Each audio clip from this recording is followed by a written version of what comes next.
Yo, what's good, YouTube? Welcome back to another episode of the Shooter Straight Podcast. It's your co-host Zach, I'm your co-host G. and welcome back to episode 37. First and foremost, we just wanted to thank everyone for the continued support we've been getting on TikTok, YouTube Shorts, every social media platform. We've been running it up. We've been getting a lot of support recently, a lot of new followers, a lot of new subscribers, a lot of likes, comments, everything like that. We appreciate all the continued support.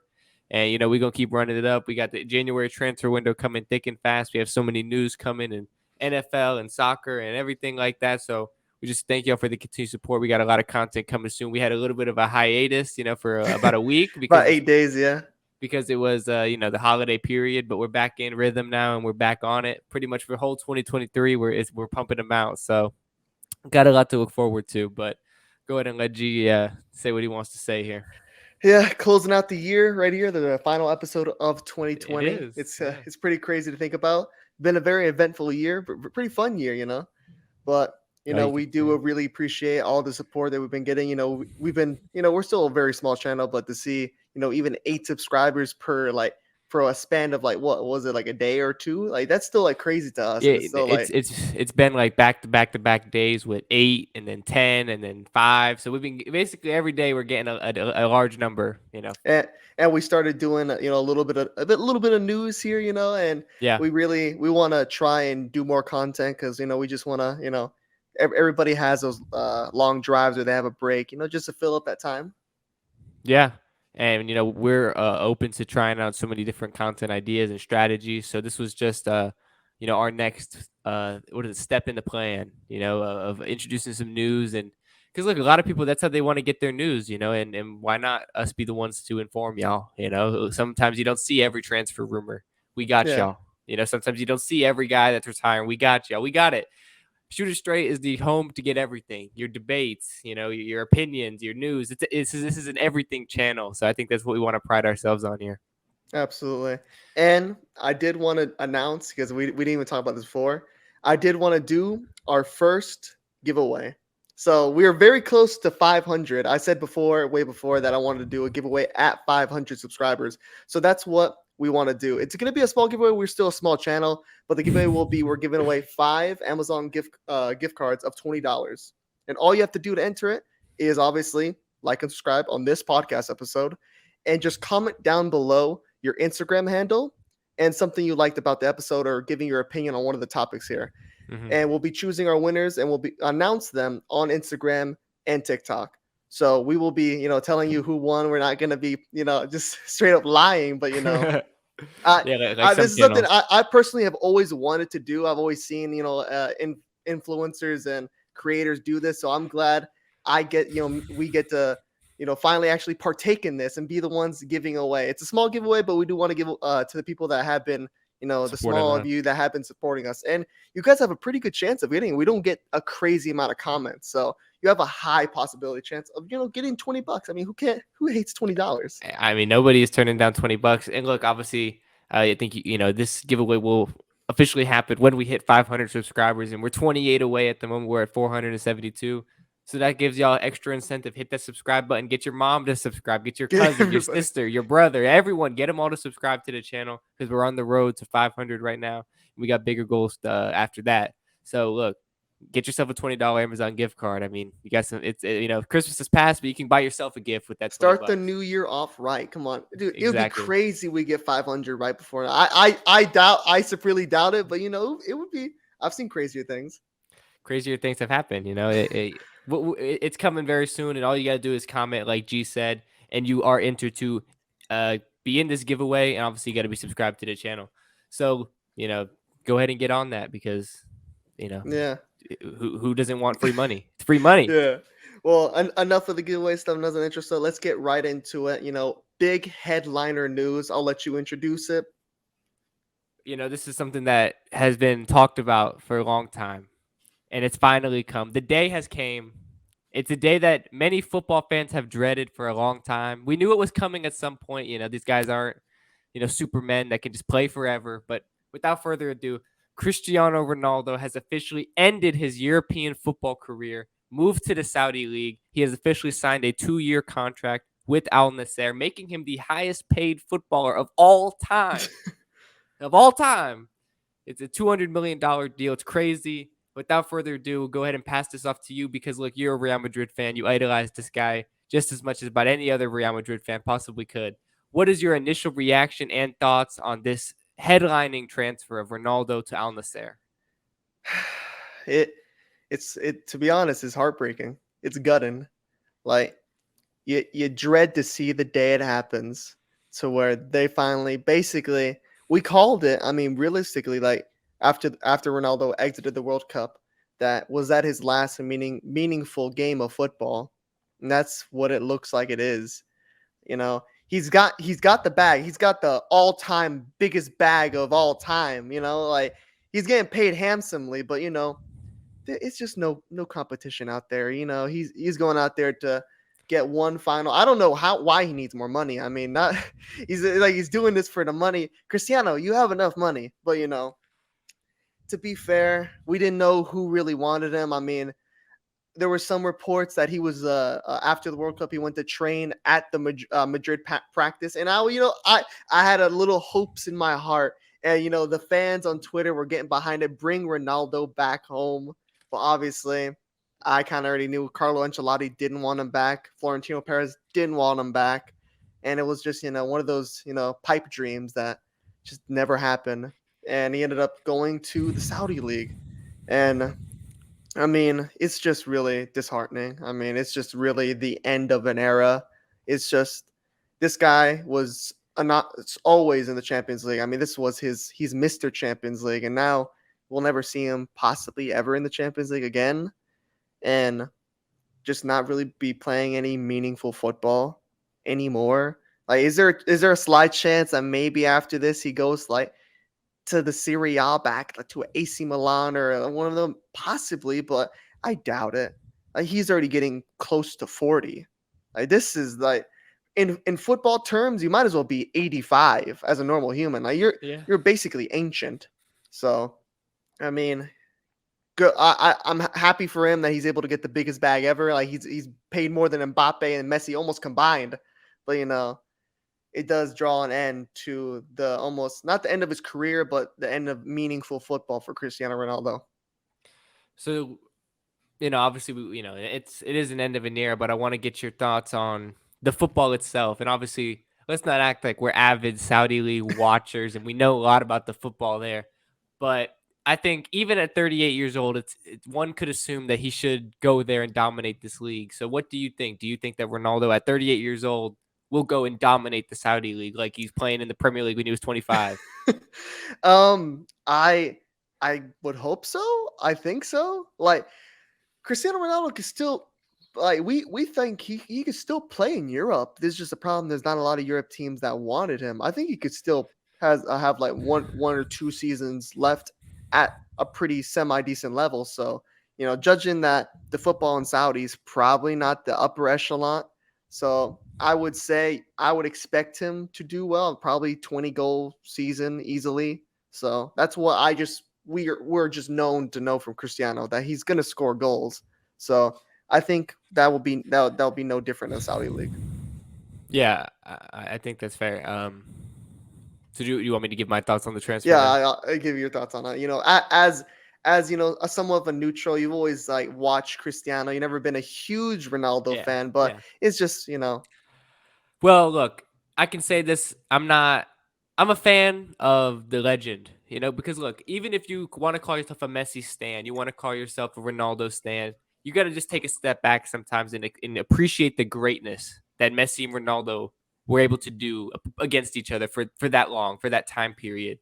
Everyone wants to always pin them against each other. I think this is a good time to take a step back and reflect on what they were able to do. And obviously, Messi's still in Europe. He's still fighting for the Champions League, but it is the end of an era of those two actually battling it out head to head, going for the Champions League, going for titles against each other. It's truly the end of an era, and it's sad. I can 100% agree. It's sad that in a way this is like a piece of everyone's childhood leaving.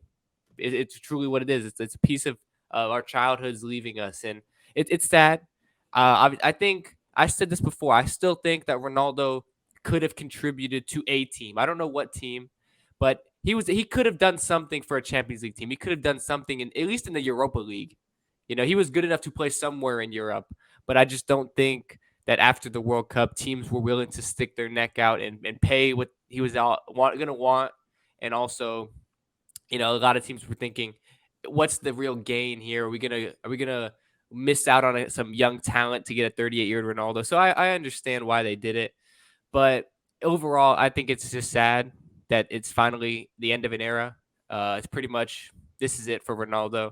He could pull his Zlatan, like you said, and his Zlatan. He went to He went MLS, to and MLS and then went to and AC then went Milan. exactly. He ended up going back at 40, and that was an unbelievable move. And he did quite well.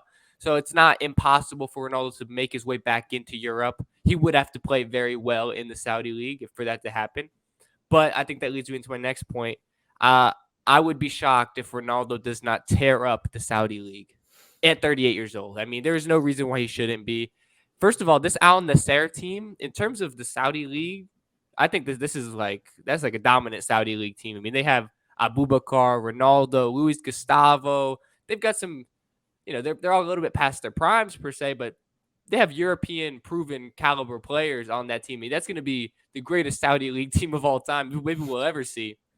Not that that's the highest standards in the world, but I think he's going to, win Saudi league titles. He's going to score probably 30 goals a season in the Saudi league. That's what I would be expecting. He's going to be that main guy. And, I'm Ronaldo has been getting a lot of disrespect. So in a way, I'm glad he's getting his money. He doesn't need the money, but when you see people making their top 10 all-time list and they have Ronaldo sitting there at number 8, number 5, number 7, it's disrespectful. But those are rare and fall. I haven't seen a lot of people that like I've seen like random lists online, yeah, but I would like actually talk to somebody that doesn't have Cristiano Ronaldo in their top 3. But online, I mean, that's still real people. Real people sit here and they disrespect people. Cristiano Ronaldo, and they say he's not top 2. They say he's maybe number 5, maybe number 7, whatever. If you don't have Ronaldo as your number 2 or best player of all time, I don't want to talk to you. I just don't. It's quite simple. It's Messi then Ronaldo, and that's just what it is. But he's been getting too much disrespect, and it's gotten to a point where it was unsalvageable. Teams were disrespecting him in the media and all of that. So I'm glad his situation has finally resolved itself, and he went ahead and just secured even more so generational wealth for the family of his, because you got to remember where this kid came from. Think about the old Ronaldo when he was coming up. If you told him that he was going to be signing 200 million a season contracts, he wouldn't believe it. So I respect the move. It's disappointing. It's sad. It's truly the end of an era, but it's gotten to that point. It's that's just where it was at this point. He had no real other option. I saw in his contract, dude, he makes $36 a second. $36 every second. He just got $72 more. He literally within the hour of this podcast, he literally makes like I think it was like $22,000 in an hour. I don't get it. It's unreal money, but it is unreal money. It's just sad though, as a football fan. Yeah, as a fan of football, these are the days you never want to see the end. But what's even more sad is, it's the signaling of Messi's not going to be that far behind him. He's not. We only realistically probably have like maybe 2 or 3 more seasons, maybe left. 3. You're right. We got 2, maybe 3 more seasons of Lionel Messi, Ronaldo. Look, I mean, who are we all really going to tune into the Saudi league now to watch Ronaldo? I think there's going to be a small boom. I think there's going to be a pretty big. Are you going to start watching the Saudi league? No, I'm not gonna. But I will. Whatever Cristiano Ronaldo does, I'll keep an eye on it. I'm gonna watch his highlights, but keeping up with it's already hard enough to keep up with Real Madrid, let alone keeping up with a Saudi league. I can even name I can even name one team. I can even barely pronounce the name Cristiano Ronaldo, the team he's played on. I can't. It's Al Nassr, I assume. It's Al Nassr. And we're probably butchering it, dude. It's not even exactly how you say it, No, it's definitely wrong. Yeah. But it's the end of an era. It's sad. But at least the saga has finally came to an end. We don't have to sit here and debate, what's where he was going to go. Yeah. Is he going to go to Europe? This is a move that it's been rumored for so long, but people kept saying, "Oh, it's not gonna happen. It's not happening," and it Yeah, finally because happened. I thought it was weird because he denounced them in the pre. I don't know if that's like something you're just not allowed to really talk about before the deal's done. But he was asked post game and he said those rumors were not true. So it's weird what goes behind the scenes of like Yeah, he because his agents are actively talking to these people. Like he's a free agent during the entire World Cup and he's denounced saying that these are rumors are not true. Then he ends up joining said team. joining them. Yeah, I it think is it's a a little bit little weird. bit that he was holding out hope to see Yeah. how Portugal would end up doing because obviously if Portugal go to the final or they God forbid they win the whole thing, that changes a lot of minds of should we get Ronaldo? But I mean, going out the way they went out, I mean, it was kind of like South. That's it. I mean, Saudi League is the only option. So before we move into our next topic here, I just want to go ahead and go out on a limb here. Well, make you go out on a limb here. Do you think Ronaldo ever goes back to Europe and pulls his Zlatan, or is he done in Europe? I I think he's done in Europe. Done. I don't think so. I mean, I don't see Ronaldo really going to like Atletico Madrid or a Sevilla or like even like a Inter or AC Milan. I don't think so. I think after his contract with in the Saudi league, I think he'll be done because Really? Do you think he's retiring after that? I think he'll be done because he's already have gotten all the money from that contract, and I don't see a reason that he would keep playing because what is there left to play for? I mean, Cristiano's a winner. He wants to To win? compete, and at this point, he can't compete no more. So I mean, that's the sad story of all top competitors. I mean, as soon as they just can't compete no more, you call it.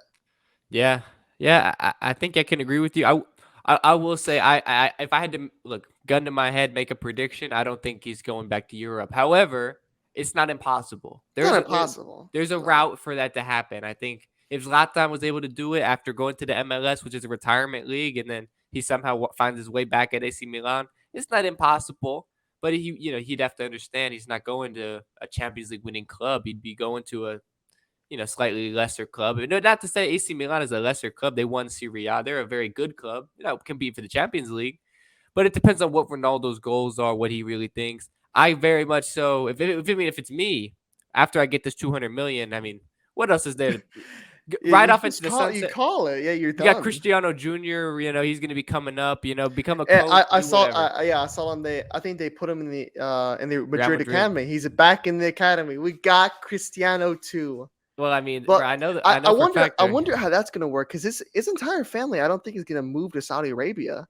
Yeah, and Like Ronaldo's a very family oriented guy, so it's going to be kind of that's weird. weird because I saw when Cristiano Jr. got enrolled back into the academy. I was like, well, is he just gonna be living out there alone? Like what's gonna what happened? Surely That's always not. that's always the more like interesting stuff that happens like with like footballers' kids and like their families because they have to travel all the time. I mean, sometimes they just get transferred and they up and move. Like Yeah. his kid's pretty old.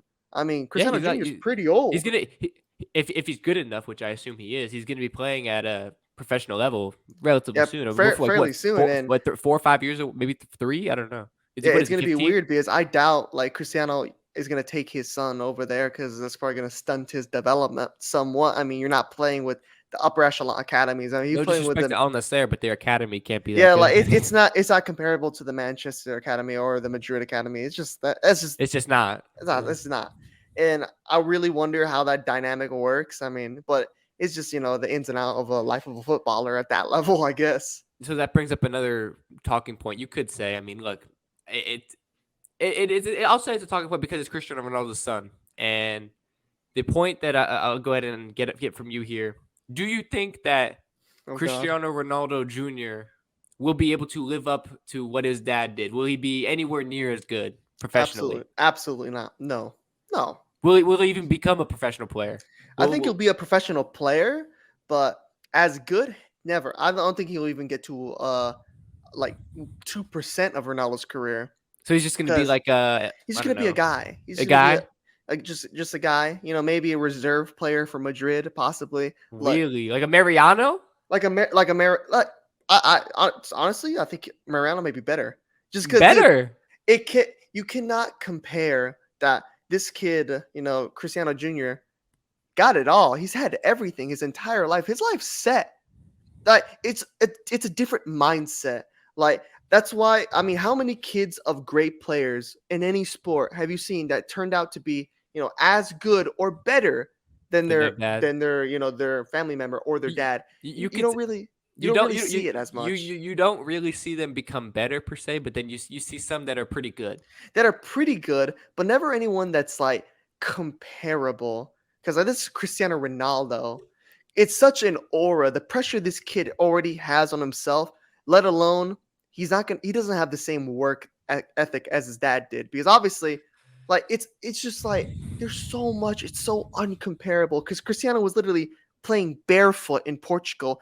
This is our bust. This is like my family is literally running out of money. Like they're not they're not making it if I don't make it. Like it's different. It's a different mindset, and I just don't think that he's gonna be able to. I mean, it's the same thing. It's like when you see upper echelon, even fighters. It's like when you see the fighters really make it. Is that famous quote? It's hard to get up in the morning and run out of like your Gucci robe. Like it's hard to do, and I don't think Cristiano Jr. is gonna, I think he'll be a good youth academy player, but when it gets to like the professionals against people that are like that need to make it to survive, I think that's where it's gonna, see the separation. Yeah, I mean, look, I can't say that I've been watching him and I know the ins and outs of his game and stuff like that. I would say he will be definitely a professional player. He's going to get his shot somewhere with some club, whether or not it's he ends up making his ranks all the way through Real Madrid, whether or not he ends up going on loan when he gets to that level, when he's 18 or 19, and then proves himself at a smaller club. He's going to get his opportunity. Will he ever be anywhere near his dad? No, I can agree with that. He's not going to get to that level because look, it's unfair to even say he can get to that level because we're talking about the second greatest player of all time. You're saying the only way this kid's career is good is if he Is he becomes the top? Yeah, like a he has top to 10 he player has to ever. he has to be at least a top 10. But if he wants to be better than his dad, he has to become the greatest player of all time. That's just unfair to the Ronaldo Jr. It's like that. That's It's a criminal. death sentence. That's just unfair to say. I think he can have a good career. I think he can be a professional player for a good amount of time. Not that he needs to make. He doesn't need to do that to survive. He doesn't need to do that. I think that he loves football though. He's played it his whole life. Obviously, his dad loves football. That's the ultimate football family.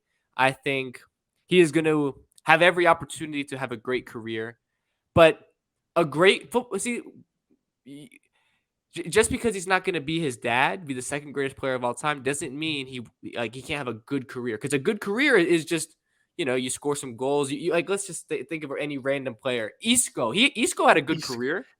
yeah, He yeah, but he played for look. Real Madrid Yeah, and he won Champions Leagues. but still, like Cristiano Jr. won't be as good as Isco. Isco was criminally underrated. Isco was very, very That's good when he was that's good. just the first But point that came to my mind. yeah, I know, but like I'm just saying that Cristiano's gonna, yeah, he's gonna be a professional, but he's only majorly going to be talked about because he's Ronaldo's son, not because of his play. I don't think he'll be good enough to ever really start for a top European team. Wow. That's basically where I'll put it off. Like I don't think he'll be good enough to play for a top echelon team, just because I just don't think not to be hating on rich kids, but I don't know Wow. if he can I wouldn't if he has that in him. I can see the perspective that you're looking at to make that point. I'm not gonna write him off though yet, just because of the name, the coaching, what he's had, everything like that. I don't think I can write him off and say he's never gonna be a starter for I don't know AC Milan. He could never be a starter for I don't know Chelsea, whatever any team, and maybe AC not Real Milan, Madrid. possibly. I mean, I don't think of them as that high level of a club. When I say high level, I think of like maybe Madrid, Barca, Bayern, Man City, Chelsea, or Manchester United. One of those teams, basically. But And it's still yet again, it's almost impossible because he's like what? How old is he? Like with 13, 15. 14, yeah, Like we one it's of those ages. I mean, I don't yeah. know. So I mean, it's hard. We're trying to predict his entire career here, but He's gonna. I'm just saying that the odds are not in his favor. No, That's I all. can. That's all I'm gonna say. That's a I'll agree sum with up that. everything I said. The odds I'll are agree not in with that. his The favor. odds are definitely not in his favor, but the odds are really never in any football player's favor. I mean, to make it to that level, it's you got to get lucky to a certain extent. That's what I any mean, player would tell sure. you. Yeah. So yeah, I think that's an interesting conversation. I mean, look, Ronaldo he's on the way out. You got to talk about something Ronaldo related from here on in. So Ronaldo Jr., it's your time. We're talking It's about a, you bro. from We, here we on we in need here. a Ronaldo to We talk need a about, Ronaldo to talk about, man. We need somebody. and his name is literally Cristiano Ronaldo It too. is.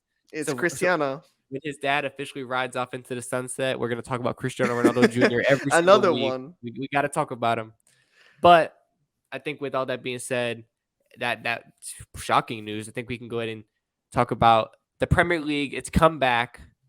Thankfully it's come back. I mean, obviously we love the World Cup, but it's good to have club football back. And look, in my opinion, the greatest league in the world. I think you would agree with as well. With the Yeah. Premier League, it is officially back, up and running. Games are happening thick and fast. So look, Arsenal, they were just able to play. They're playing again tomorrow. So we're not factoring that into our opinions here, but they had a dominant win against West Ham. Arsene Wenger was there in the stands, being able to watch it. It was pretty good to see Wenger get back into the stands and support Arsenal because I thought it's kind of heartwarming because we all know how much of a legend Wenger is, and they had shunned him away from the club. But that's not the point I'm Yeah, a going to little make bit. here. Arsenal are currently 5 points clear at the top of the league, and there is 23 games left to go in the league. So obviously a long ways to Still a go ways here. away to go. But based on what you've seen from Arsenal, their consistency that they've been able to show up to this point, this is a question everyone's talking about. Will Arsenal win the Premier League this season? I think before I give that answer, I think we have to almost go back to talking about how going into this was a very big telling of what Arsenal is. I think this is almost, if they are going to win the title, this is a title defining game. To come after that World Cup break, you have all those questions going into it. Are the players rusty? Can they pick up where they last left off? And how the game started, VAR was not on their side. They're getting a bit unlucky, and to go 1-0 down and to come out in the second half and play the way that they did. Arsenal play their style of football. We've been saying this entire season, it's gorgeous. How they play is brilliantly, and they just absolutely took this game over from a West Ham team that's not bad. Like, to do that to West Ham, I mean, against a London rival, it's impressive.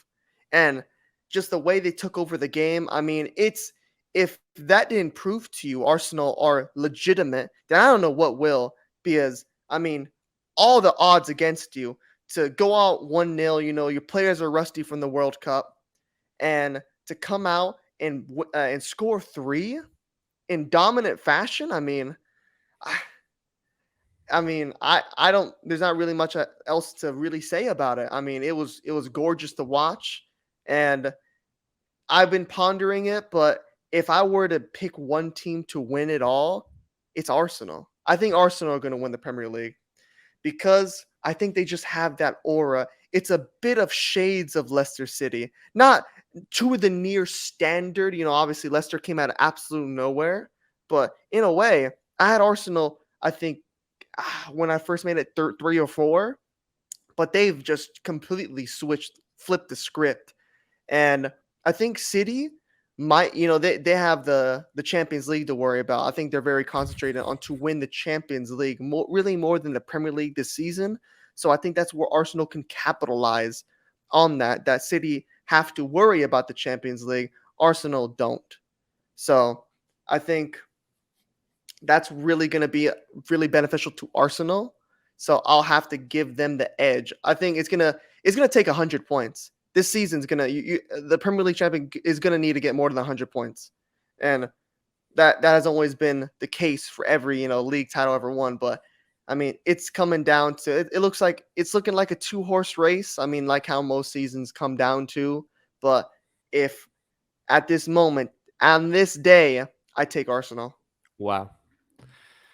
So, based on what you were saying about the West Ham game, I'll agree with that. I think there are certain games throughout a season that prove not only to the fans but to yourselves that you are contenders. And this West Ham game was one of them.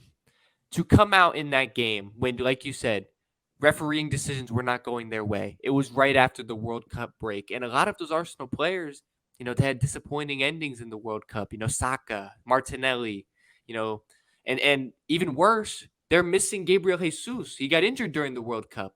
So there's so many question marks about this Arsenal team. They go 1-0 down. Referee decisions aren't going their way. And they come out in the second half and they play absolutely brilliantly. They put West Ham away and they look like a champion while doing so. It's with those types of games that can show to the fans, to other clubs, to yourselves that you can go ahead and win this thing. So they are contenders. I've said it from the very beginning. I got to see them play live in preseason when they dismantled Chelsea in preseason, and I was like, Preseason. Arsenal are looking very good, and I didn't think it was going to translate like this into the Premier League, but it has. They play so well together. Arteta, I mean, I don't even words cannot describe how good of a job he's done this year. And it's crazy because I mean a lot of people in the season before wanted him out. They thought Yeah, Arteta's a fraud, it's and incredible. that's another big problem I have with football in general. That the fact that not a lot of teams or not a lot of fan bases back managers to give them time Yeah. to let them develop.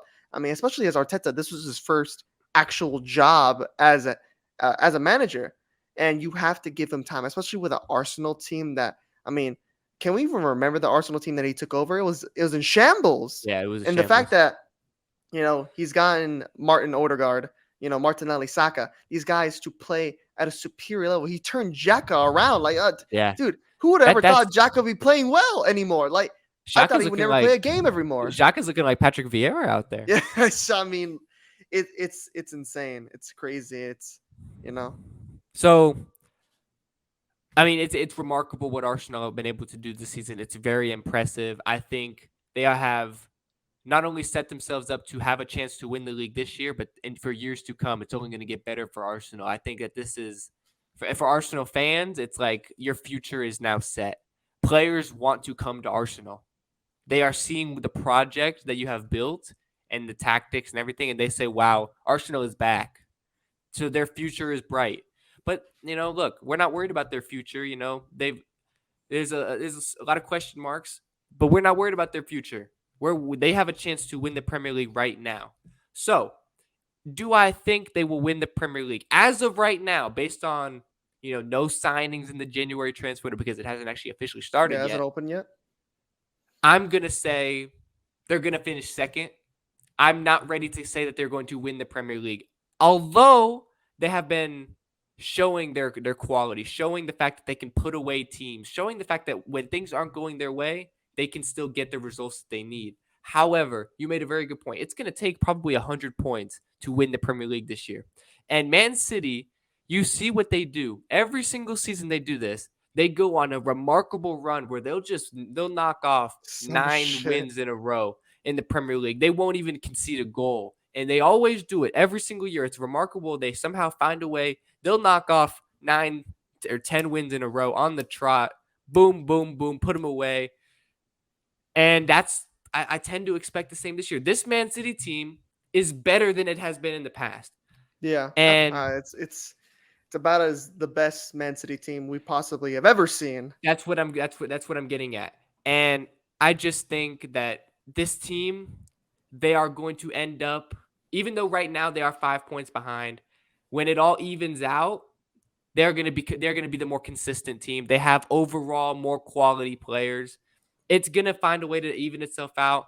I mean, look, Arsenal, they're still gonna have to play, Man City. There's again, Dude, yeah, like they're gonna have game to of yeah, play game of other big sits. 2023 is going to be February 15th. That Arsenal Manchester City game. Dude, that's going to be, it's going to be have it all written over it. So, Championship game right there. so they're gonna have to play other big six clubs and get results there. And I think Arsenal have proved themselves. I think that they are set up very well for the future. However, as of right now, I can't say I think they're going to win the league. They're going to finish second, in my opinion. However, and this is my next point, if Arsenal are serious about themselves as a football club, they need to recognize the opportunity that they have on their hands here. Because if they play their cards right, they can win the Premier League this year. It's not impossible, but they're going to need to make a couple signings in this January transfer window. They have the opportunity right here in front of them. And they have a very well oiled machine squad. But let's not act like a couple new, fresh signings of quality players couldn't take them over the top. I've seen them linked with Milinkovic Savic from Lazio. This is a guy who's been linked to Chelsea. He's been To linked to Manchester everybody. United. He's been linked to everybody over the years. And he turned down Arsenal just a season ago. He said that he was not convinced by their project. Now he's calling Arteta saying, "I'm convinced. I want to join Arsenal." If they can get that signing done, if they can get another signing in, they're going to maybe need to get another striker in. Jesus is injured. If they're serious about winning the Premier League, because they have a chance, you make a couple signings, and I might be willing to reevaluate my position. However, as things stand, currently constructed, no signings, I think Man City are going to take it because they're the better squad. They've proven it every single year, and I'm taking that pedigree. Even though Arsenal, they are showing week in, week out, and they're proving the doubters wrong, I think I have to back Man City just because of the squad they have and the form that Haaland continues to be on. I can't bet against this team. I just can't. I can't. I think by the end of the season, it's going to even itself out. It's going to be close. It's not going to be a runaway. I think Man City are going to take it by maybe even as little as a point, 2 points, 3 points, something like that. It's going to be very, very tight. But I think they find a way to squeeze it out. Yeah, I mean, it's going to come down to those two teams, and I just think with Man City, I think they're going to prioritize a little bit more the Champions League. It's a thing that's always been eluding them. So it's always hard I to have think that. But they have the City do depth. have, I was going to say, They, City do they, have the depth. I mean, they have almost two squads on their hands that could make top four. I mean, we've known that forever for City. But I don't know. So there's a feeling going on in London in the Reds. Yeah, no, and I can agree. I do get a feeling like every single week, like it's like you think, okay, well, this is the week Arsenal's gonna fall off. Then they perform, they prove themselves again, and there's gonna be people saying that even tomorrow when they play, that this is the week they're gonna drop points. We'll see what happens. We'll see. It's gonna come down to can they be consistent enough? They realistically they have a 5 point lead, but if I'm Arsenal, you can't drop any points. You gotta keep. You Oh gotta. yeah, you can't. You You can't. can't give the. You have Even to keep even a this lead. draw, it's like Even a it's draw. yeah. No, in order to win the league against this Man City team, you pretty much gotta win every game. You have to win every 50-50 game has to go your way. I mean Has to. that's how it has to be. It's the finest of margins, and that's why I just think, as of right now, I can't think like there's no way every single run is going to go their way. There's just no way, and I think Man City can blow teams away. Arsenal, it's going to be more close games. It's going to be 2-1s and stuff like that. Eventually, something's going to go wrong. Right? Sure. Eventually, something's going to go wrong. I don't know. However, We've seen City drop points against pretty mediocre we teams have. in the Premier League. I don't know if they're just, it's that after the champions or winning it so many times. Is there a bit of, that they're taking teams for granted? I don't think this Arsenal team is taking anybody for granted just because they were that team, 2 seasons ago. They were that team that were like, oh, we're playing Arsenal. Who gives a shit? Yeah. But now that they're the guys, competing and the aura, they're playing for the manager, they're playing for the badge. I just think it's a little bit more than City. And I mean, who doesn't like the Arsenal fans? I mean, they're the biggest, one of the biggest teams in the entire country. Yeah. But so, So I'll back them. but what do you think about their potential January signings? You think they need a Um, couple signings or no? yeah, I think any team that's competing for like to win it all have to make a little bit fine changes other than like Man City. Obviously they have everybody. I mean Man City, well, they can They're just sign good. everybody, but definitely like maybe another striker until Jesus can get back in there, or like you said, Savage, or maybe somewhere around there. I think they might make a signing, but I mean we haven't seen really big moves from Arsenal. We've only seen them pick up some younger guys, and then they just develop to be pretty decent. But we'll have to see. I think they have to, but I'm just counting on they'll do what needs to be done. Yeah. That's the question that remains to be seen, and I think this is a good point to make here. We will have all the transfer news, including Arsenal, for y'all on the channel. Hit the subscribe button. We got news reels and news videos coming out about the transfer window. It's pretty much as we're recording this, it's about to be New Year's Eve in like an hour. In about So an pretty, hour, yeah. so the January transfer window opens up in like a day. So all of the January transfer window news going to be right here exclusively on this channel. Hit the subscribe button. You don't want to miss any of your club's rumors and potential transfers. It's going to all be right here. But with that being said, moving on, into a guy that this was supposed to be Liverpool's next big thing. This was Oh supposed to god. be the guy who's replacing Sadio Mane, what he was contributing to this team. And look, he just hasn't quite been doing it. If you haven't figured it out by now, we're talking about Darwin Núñez. He was signed for, what was he, 80 million, 80 and million, yeah. I think it's just been a huge talking point because, look, he didn't perform at all in the World Cup for Uruguay. Before the World Cup, he wasn't doing anything for Liverpool, really. He wasn't hitting his stride yet, but people were giving him the benefit of the doubt. He has now come back after the World Cup break, and he's continued the same stride as before, not firing at all. He's had incredible chances week after week so far, game after game, no cigar so far. Okay? So the question that comes out of this: what do you think about these Darwin Núñez performances? First, what do you think about these Darwin Núñez performances? And then I got a follow up question after that. Okay.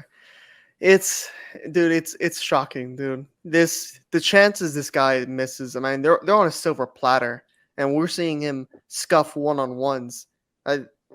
It's not what you want to see from what the guy that you want to be your talisman striker, the guy that you brought in to replace Sadio Mane. Arguably the second two best player on that Liverpool team on their runs. I Yeah, mean, the pressure this guy had going in. I mean, let alone let's forget the pressure that he had coming in to replace Sadio Mane. He was coming in to already compete with Erling Haaland. I mean, when he came in, those were the people we're talking about. Oh, who's going to be better this season, Haaland or Núñez? I think we my know. my God, did that blow up in everybody's face? That's not even a question. That's not even something you talk about. You think about that, you apologize for even like comparing the two. Like, Núñez has been shockingly bad. I mean, I've seen it on Twitter. He's just a shit Andy Carroll. Like, this guy is not. He's just not good. I mean, he doesn't even look good enough to play for even like a team like Bournemouth. Like this, Oh, like you cannot give him this many chances. But I mean, he doesn't have a touch on the ball. He's horrible in build-up play. He just doesn't seem like a Klopp player. I mean, I don't really know what they were thinking. I mean, they succeeded so much with Bobby Firmino, a guy who's completely different than yeah. Darwin Núñez. Their games are virtually opposite. I mean, Firmino's a guy who can build up play. He's a center forward. He gets the ball. He feeds it to his wingers that play as strikers. I don't know if I'm guessing they wanted to literally slot him truly as Sadio Mane, Left wing. a little bit of that winger, but that's not what Núñez is. He's kind of just of a poacher. Like, you have to like feed him. Poacher I that can't get finish. a poacher that can't finish, but I guess you have to feed him open tap-ins, and maybe he could score those. Like, Maybe. That's a maybe. It's a big if. possibly he could score those, but like, it's just been abominable. And I think he's starting to. I mean, they basically already replaced. They got Gakpo. This will, Yeah. he could even last a whole season, and they're already getting the next guy up. And fingers crossed, dude. This could be the end of Liverpool. I mean, if Gakpo is not any better, I mean, this could be it. I mean, this I haven't seen. I'm just saying, if Gakpo isn't good, this could be as the worst transfer business since Barcelona. I mean, since they signed Antoine Griezmann and all, and Philip Coutinho. Oh God. Like, the downfall, like the amount of money they're putting into those two guys that aren't really proven. I mean, what has Gakpo really proven? I mean, Yeah. other than He scored. he He played scored pretty some well in goals the against World Cup. Senegal. I mean, he But he played didn't. semi decent, He but didn't we're do much in talking. the. He did not do Yeah. much in the knockout stages, though. Only in the group stage. Yeah, and to be thrusted into this Liverpool team to be somewhat of a savior, I mean, they're expecting a lot. I mean, when you play for Liverpool at this moment, and you play under Klopp, you have Mohamed Salah next to you, you have Virgil van Dijk, you have these guys that are still there. They're gonna expect a lot from you, and Darwin Nunes doesn't look like the guy to handle that pressure. I mean, he's right now he's crumpling like a paper. I mean, I don't know. I think they're probably gonna bench him. I mean, Yeah. I mean, you get Well, Gakpo. When Nunes sees that news of them getting Gakpo, I mean, it just writes your future on the wall that you know your time is short lived. I mean, they're gonna get like pennies on the dollar for what they got Nunes. They got Nunes for 80 million. You'd be lucky to get 20 million from this guy. I mean, it's you're lucky to it's get 8 million. it's shocking, but I mean, he just missed a good chance today against Leicester, and I think the follow-up question I wanted to ask, obviously, but now we got your analysis on the performances. Do you give him any shot of being able to resurrect his career and fixing it up? not in the Prem. I mean, maybe not in the So Premier you League at think he's all. done for Liverpool? You think he's not going to be able to Yeah, fix it? no. I think this is almost unfixable. I mean, how many? I can't even think of another player to compare to that's been put in this type of situation. I mean, unless I you have do. I have the comparison for you Oh here. my God. Let I me see. Let me think, hear it. and I was going to bring this up when I talked about him, but I'll say it now. I think it's the Timo Werner comparison. Oh, switch the screens back to 50-50 so you can go into it. If you look at what Timo Werner was for Chelsea, he was the same scenario. He was getting glorious chances, and he just missed them. The thing is, That's like every Darwin number 9 that played for Chelsea, though. Darwin Nunez, I don't know if teams are just leaving him open, but I the would. runs he makes, he always creates good runs. He gets good opportunities because of his off the ball work. Similarly to Timo Werner. Now, his issue is actually putting the ball in the back of the net. He creates space, he makes good runs, just like Timo Werner did, but neither of them could finish. That's exactly what Darwin Nunez is like for Liverpool. I think you can like Timo Werner's Chelsea tenure is very comparable to Darwin Nunez's Liverpool tenure so far in terms of what they've done, the way that they kind of contribute in a way because they create space for other guys and they make good runs, but they just can't finish their dinner. But They get the I kind best of don't get chances. the point of like that comparison though. Just because I mean, Timo Werner ended up having to leave the Premier League to be somewhat successful No, again. but that's my but no, I've been no, but the point is making that comparison. Timo Werner's tenure in the Premier League ended up being a flop, similar to Yeah. Darwin Nunez. So my point is, they both were flops in the Premier League. I think that the way that their careers in the Premier League, they could be looked at as similar. That's my point. Oh well, yeah, no, because we were talking about if he could turn this around, Yeah, and yeah. then I It was kind of the wrong oh okay, position to so bring this up. I I don't thought when think. you when you Yeah. bring at Timo Werner, you're like, oh, Timo Werner was somebody that was able No, to no, turn no, it around. no, no, I was no, no, like, no. do My we watch point a is that different guy? my point is that there's what they messed up on is the same, and the way that their tenures in the Premier League is going to end is the This same. okay, They're both yeah, flops. because I think I could see him succeeding a lot in La Liga. I feel like he's, he looks like Atletico Madrid player. Athletic. He looks like a Madrid, Atletico Madrid player, like a bit of a dirty guy. Can do the things. He looks a very Simeone type player, and I would like to see him there. I Uruguayan. mean, you Uruguay, and there's talks of João Felix leaving. I mean, Yeah. that wouldn't be a bad pickup. I mean, you pick up Darwin Nunez, pennies on the dollar. I mean, what a bargain, Simeone. Might as well take it. But then I could also see him, maybe going. I mean, Bundesliga. maybe going to Serie A, Bundesliga, one of those leagues. I just think the play style that the Premier League demands, just how it is, doesn't suit him at all. It's not his style of play, and especially the role that they called him to play, the shoes that they called him to fill. I mean, it's just that he was getting compared to Erling Haaland, man. And like that was an actual discussion. People were Those two were supposed to be the real guys. human beings were talking about that before the season started. And I mean, at least Haaland was playing in the Bundesliga. He was doing pretty good stuff in the Bundesliga. Champions It's League coming proven as well. yeah, I mean, he played in the Champions League. I mean, not to disrespect the Portuguese league, but I mean, it's It's not not the comparable. same. I mean, I get it's a top 5 league. I think it just entered in the top 5 league. It's Better not than League comparable. One. It's better than League One, but it's not comparable to what Holland was doing. I mean, but it was something that just kind of had a feeling destined to fail. Unfortunately. Yeah, it's quite. I mean, it's something in a way you could kind of see it coming. In a way, I think nobody expected him to be this bad.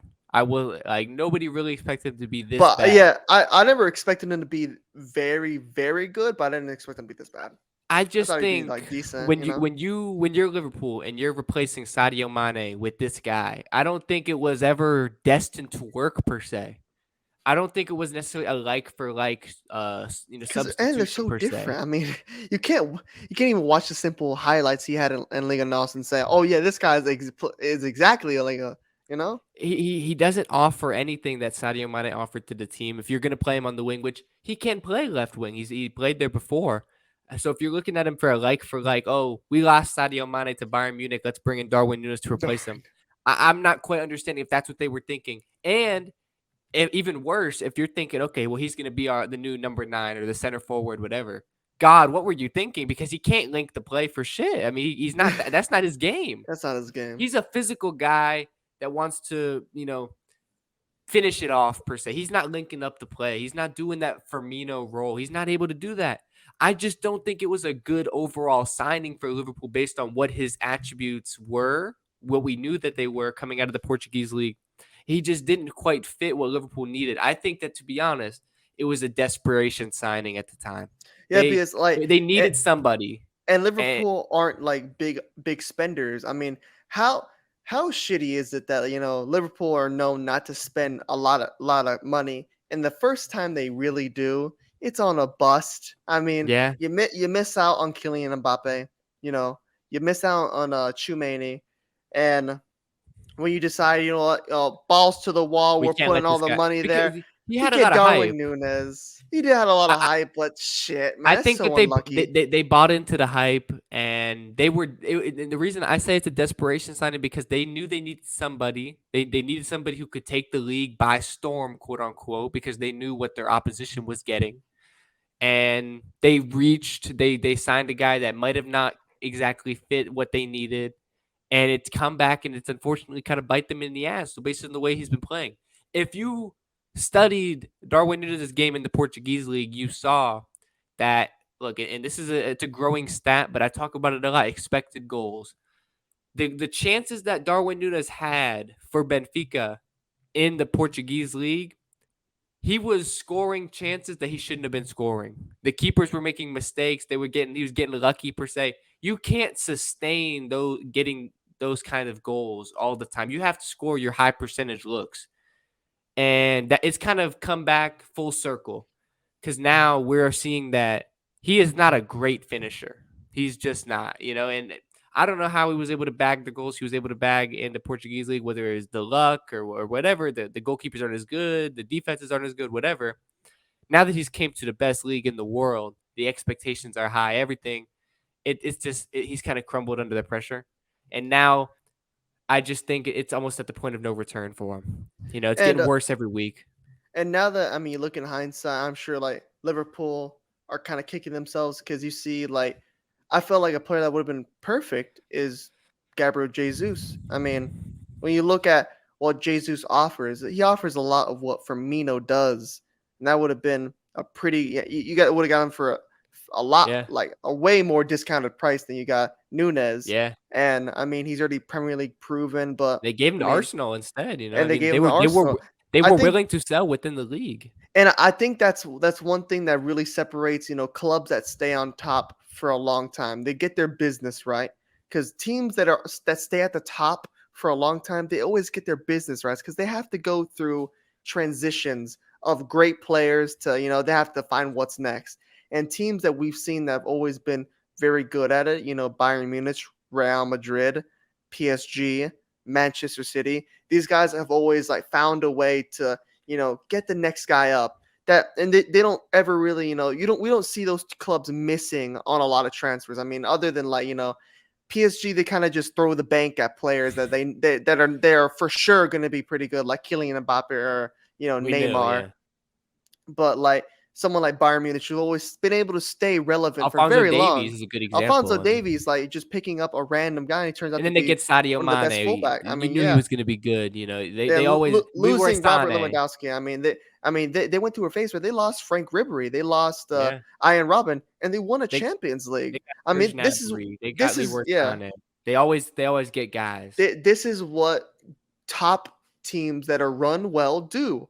And unfortunately, it comes down to the Liverpool front office. Like this could be their downfall. They can't make the right signings, and I think it's all going to come down to, is Gakpo going to be able to be somewhat Yeah, decent? Because if Gakpo's another bust, this could be it.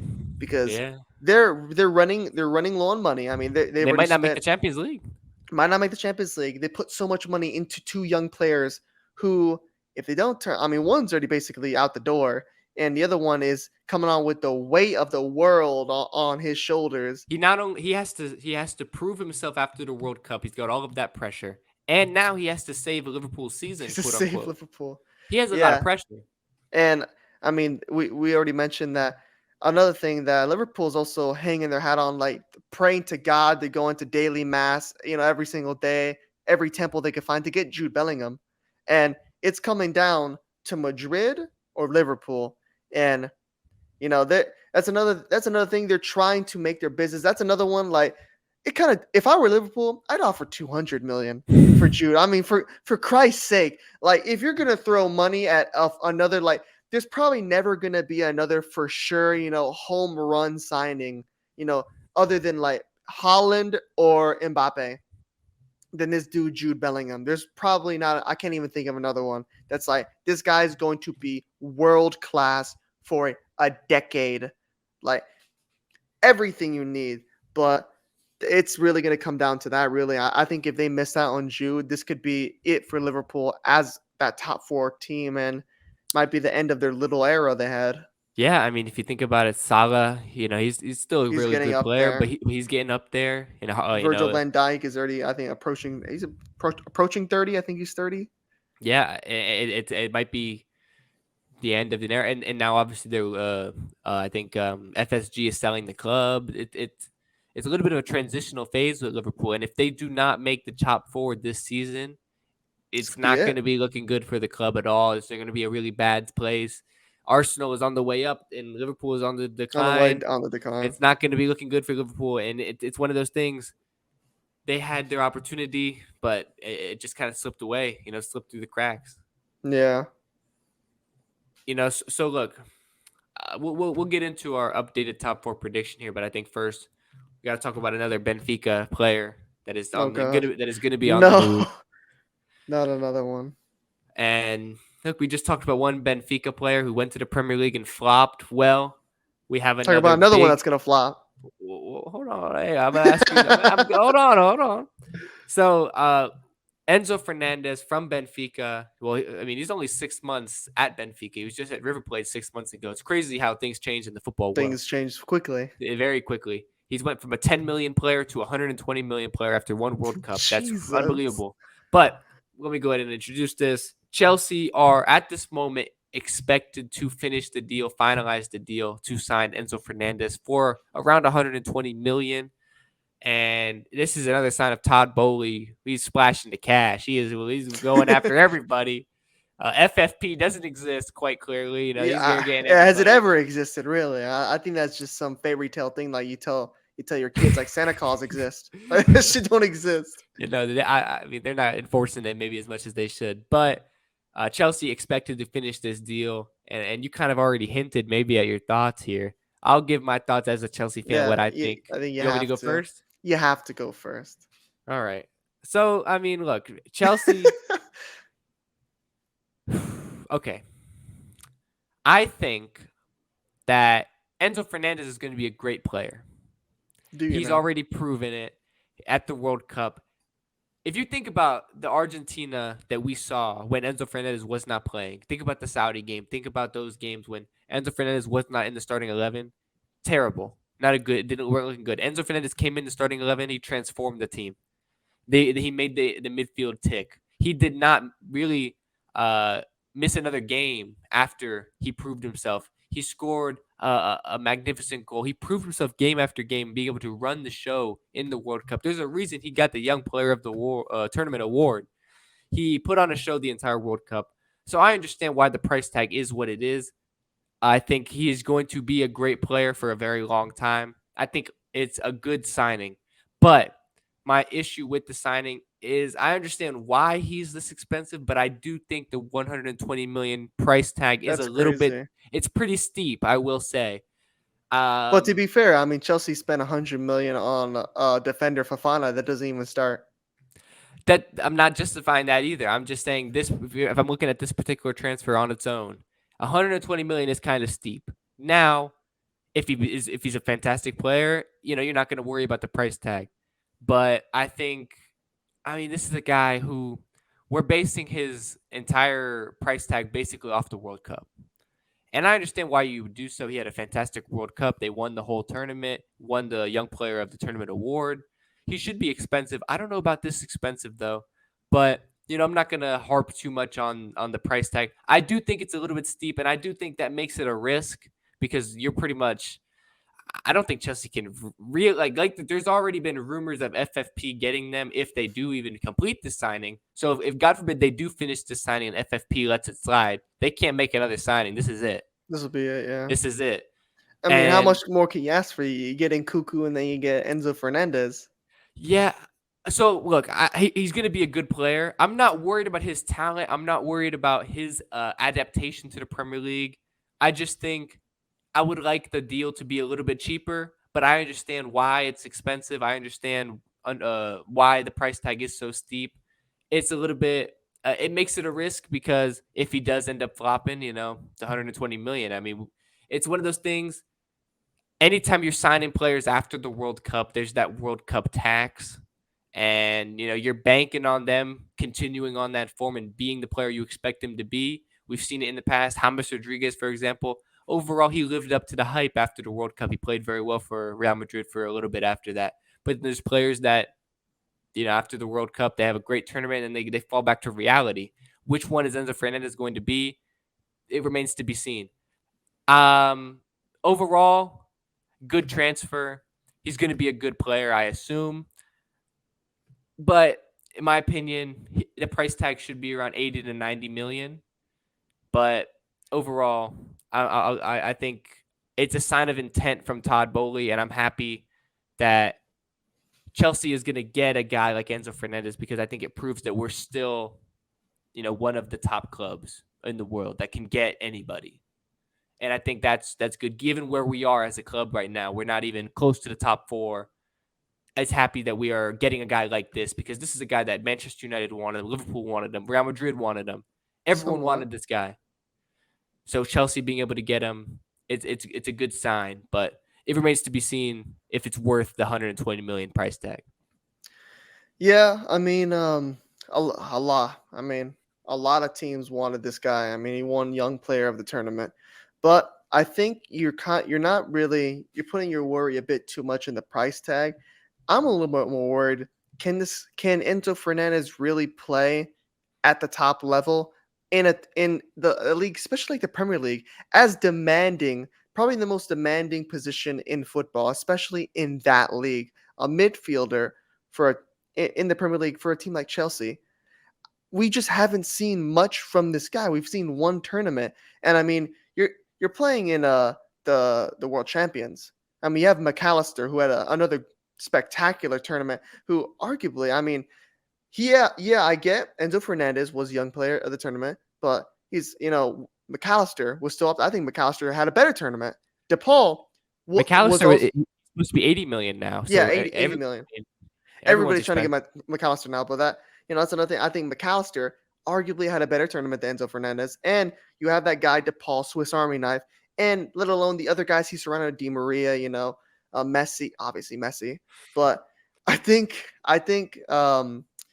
that one it's a little bit you're overpaying. You're always going to overpay for a player that performed well at the World Cup, but we just haven't seen much from him. I mean, it's hard to compare it to like maybe James Rodriguez, but James Rodriguez we had seen somewhat He was flashes. playing at Monaco at the He time. was playing at Monaco. We'd see some flash where he's won, player multiple player of the month and the best player on that Monaco team, arguably. I mean, right, probably behind Falcao at the time, but that's why it's hard to compare him to Enzo Fernandez. I don't know if Enzo's gonna be that guy. I mean, he's still pretty young. I'm not That's gonna why I'm come here worried and about the say price tag. he's for sure gonna be a bust, but I don't Why? think it's Wait, to me. I don't think it's a more of a price tag thing. It's just that we haven't seen enough from him. And it's like we've barely seen anything from him other than this World Cup run. And yeah, I mean you can say it come down to the only game he didn't start was their first loss. But I mean after that Argentina did play really well, but that also I played in the role. DePaul had a horrible game and started to play better as the tournament went on. McAllister played well. I mean he was in a midfield that was pretty stacked. And we've talked about this. I thought Jude Bellingham should have won young player of the tournament. It was of a course little you bit of do. bias of the young player that played for the world champions, but obviously that's whatever it is. But it's gonna be interesting to see him in there. I mean, I really wonder what's going to happen with is Jorginho for sure done? Is he going to be let go? And there's talks of them re-signing N'Golo Kante. Like I We wonder talked about how that. they're gonna set up next season because they have a Yeah. weird a lot of like mixed players and trying like where are you gonna play in Kunku? Gra- What's gonna happen to certain Graham Potter players? has said that he wants to play a four at the back. A four at the back, yeah. I mean, I guess it's a good problem to have. I mean, you have Nkuku, you have N'Golo Kante, you have Enzo Fernandez. It's a nice problem to have. I mean, they're trying to work them all into one team, but it's gonna all come down. Can Enzo Fernandez really adapt in the Premier League? I mean, it's That's gonna gonna be. it's gonna be interesting. Yeah. So if you had to put gun to your head, you have to make a decision here. Will he be a flop or no? I think for what he's expected to do, I think he won't succeed on that. I don't think he'll be, let's say I'll give him a full season next season. I don't think he'll be in that team of the season. I mean, I'm expecting. I'm guessing you are expecting him to be like one of the best midfielders in the Prem. Like when the team of the season comes out at the end, he's going to be Well, there. that's what you're paying for. That Yeah, I that's mean why. Look, that's my point here. the price You're paying tag. Yeah, you're you paying have to expect him to be that and guy. 20 million. He has to immediately step in and be one of the best midfielders in the Prem. He has And I to. and I just don't think that. I don't think he'll. And I don't think based he'll be on what that. he could be, his I think he'll overall be a good potential, player. I think he'll be pretty good, but for what his price tag is asking for and what is expected to do, I don't think so. I agree with that. That's my point. Based on the price tag that you're paying, you pay a little bit of price tag based on what he could become, his potential. You may pay a tax on that also because of the World Cup. But when you're paying 120 million, you need him to step in and immediately contribute to the side. And I'm not 100% sure of that. I think he will be a good player. I think he can develop into a great player. But I think there is going to be. It's not like next season. I don't think he's going to be like, oh my God, this is the best midfielder in the world. And when you're paying 120 million, that's kind of what you expect. That's why I'm focused so much more so on the price tag because I think he is a great player. I think he will continue to develop and be an even better player. But it's going to take time, and you're paying 120 million. That's just it's a lot of money, I don't know. You especially didn't really care about when it got announced. You didn't give a shit about what the price tag was. but You're like, you, we got Enzo Yeah, Fernandez. Was but it? then you got to sit there and think about it. That's a lot of money. You could have spread that around. We got a couple other issues in the team. You know, I mean, I'm I happy don't that know. we. Todd Bowley's throwing the bank account at the Premier League at the moment. I mean, the clubs are almost, there's certain clubs that are just straight up robbing him at the moment. I mean, I remember I had to like sit down for like 10 minutes and really think they paid 100 million for Fafana. They I, paid a I, I hundred don't think it was a million. hundred. I think I was thinking I was looking at $100 million, but I think in pounds it was different. 80. Yeah, I think it was like around 80 or something. But To be that's fair, he's been injured. yeah, but like, come on, man. I mean, like, really?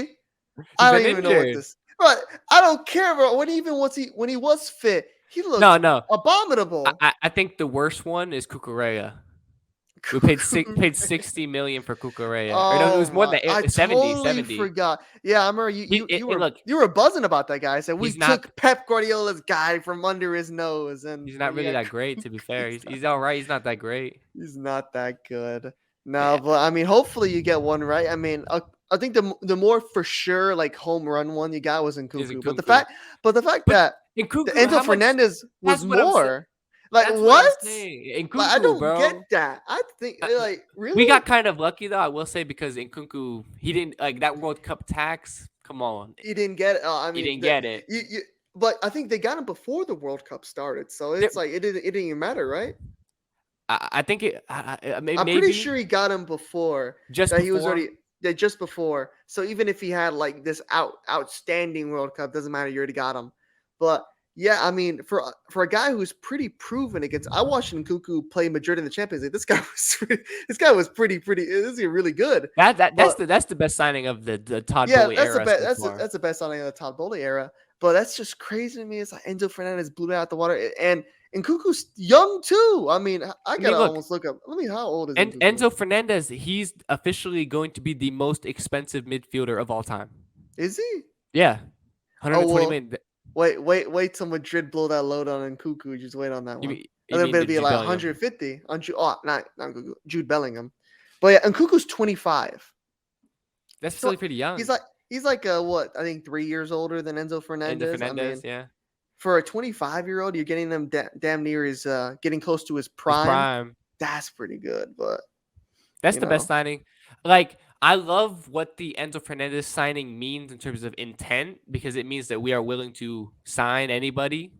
We're willing because to. to be fair, Chelsea came out of kind of nowhere. I mean, Yes, because exactly. we were covering Manchester United And and Liverpool, Liverpool, and I saw a little bit of whispers of Madrid. I mean, I remember and then watching the commentators, the Spanish commentators were talking about that Madrid were eyeing him up, but you Chelsea know, out of nowhere, we out of come in and nowhere. we get him, and it Yeah, just shows that we are willing to pay what we need to pay, and we're willing to try to get these guys. However, this one I'm a little bit worried about. Is it like we yeah. might have just missed on this one? I don't know. I could end up being wrong, and he is that guy. I don't know. But I don't I feel know. like you gotta back your boy more alone. I mean, he's gonna be wearing the blue. You gotta back him more. I mean, I'll down the when hill. it's officially confirmed, I'll definitely probably be backing him a little bit more. But right now, my initial reaction, I just think like you don't have you really don't have a choice. If you want to sign him, you have to pay this Right, price. But I right just now think I don't though, know. right now we are 1 for 1. I mean, we did talk about Nkunku to like basically within the Chelsea mix before he was 100% confirmed. So I mean, we could be 2 for 2.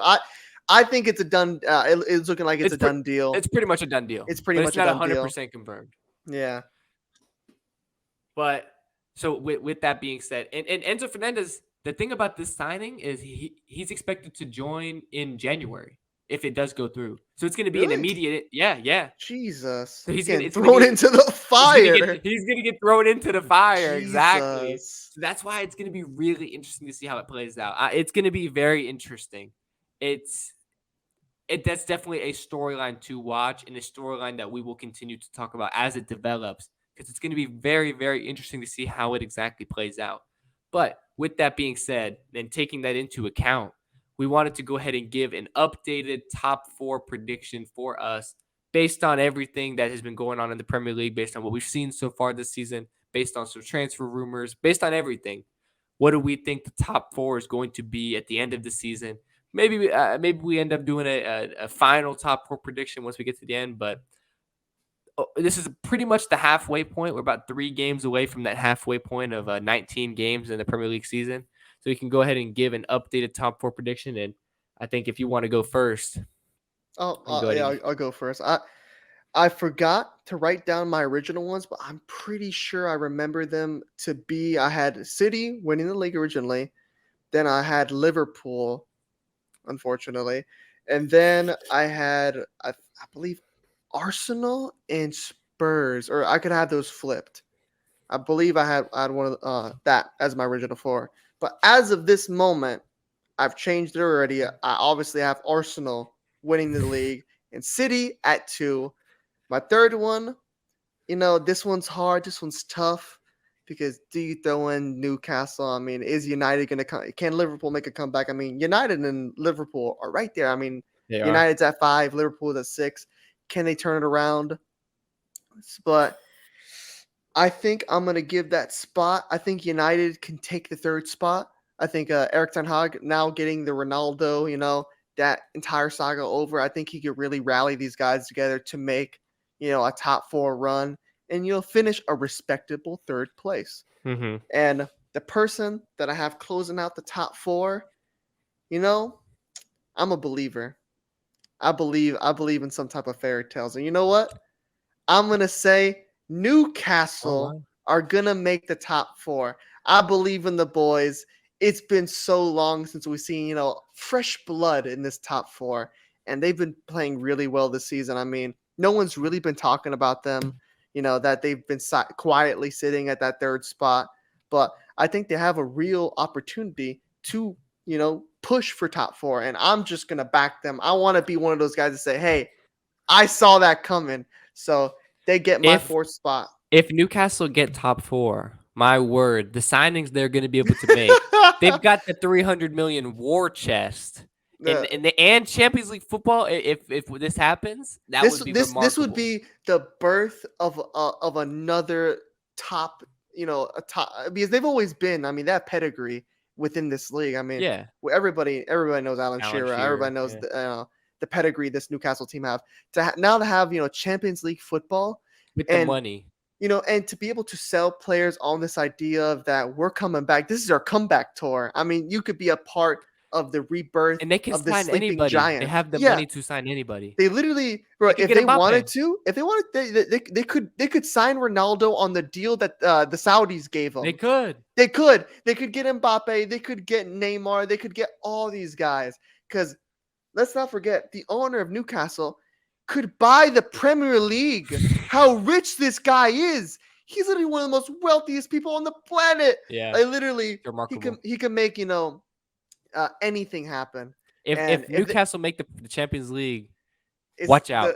the watch out, because these guys are gonna, we think, Todd Bowley's is spending a lot on like semi decent players. Like at first glance, Newcastle might just be dropping 100 million on some random kid that's walking around in Portugal. Yeah. Like this guy, this guy's willing to drop the money at the tip of the hat. The only thing that's holding back these giants is the ghosts of financial fair play. But I mean, I think as soon as you make top four, financial fair play disappear.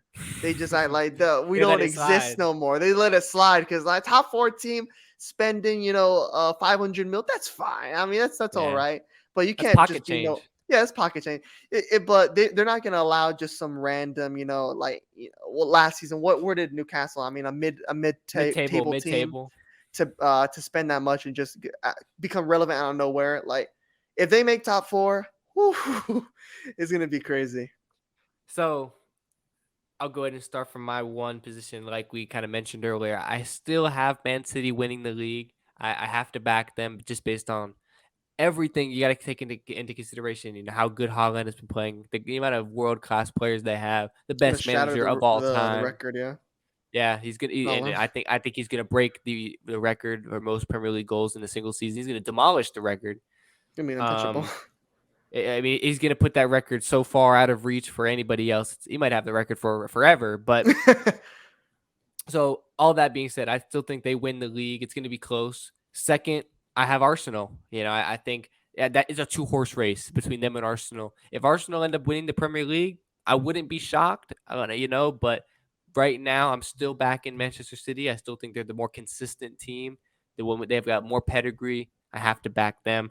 Arsenal finishing second. Third, it's tough. Third Yeah, is this where it tough gets tough. Yeah, I mean, yeah, after because the realistically, two. you could back Tottenham, you could back Newcastle, you could back Manchester United. If you're really feeling confident, you back Liverpool. Do you even think Chelsea make Do a you run in even there? think Chelsea? There's a lot of different options. For me, I think Tottenham. I just don't think they're gonna do it.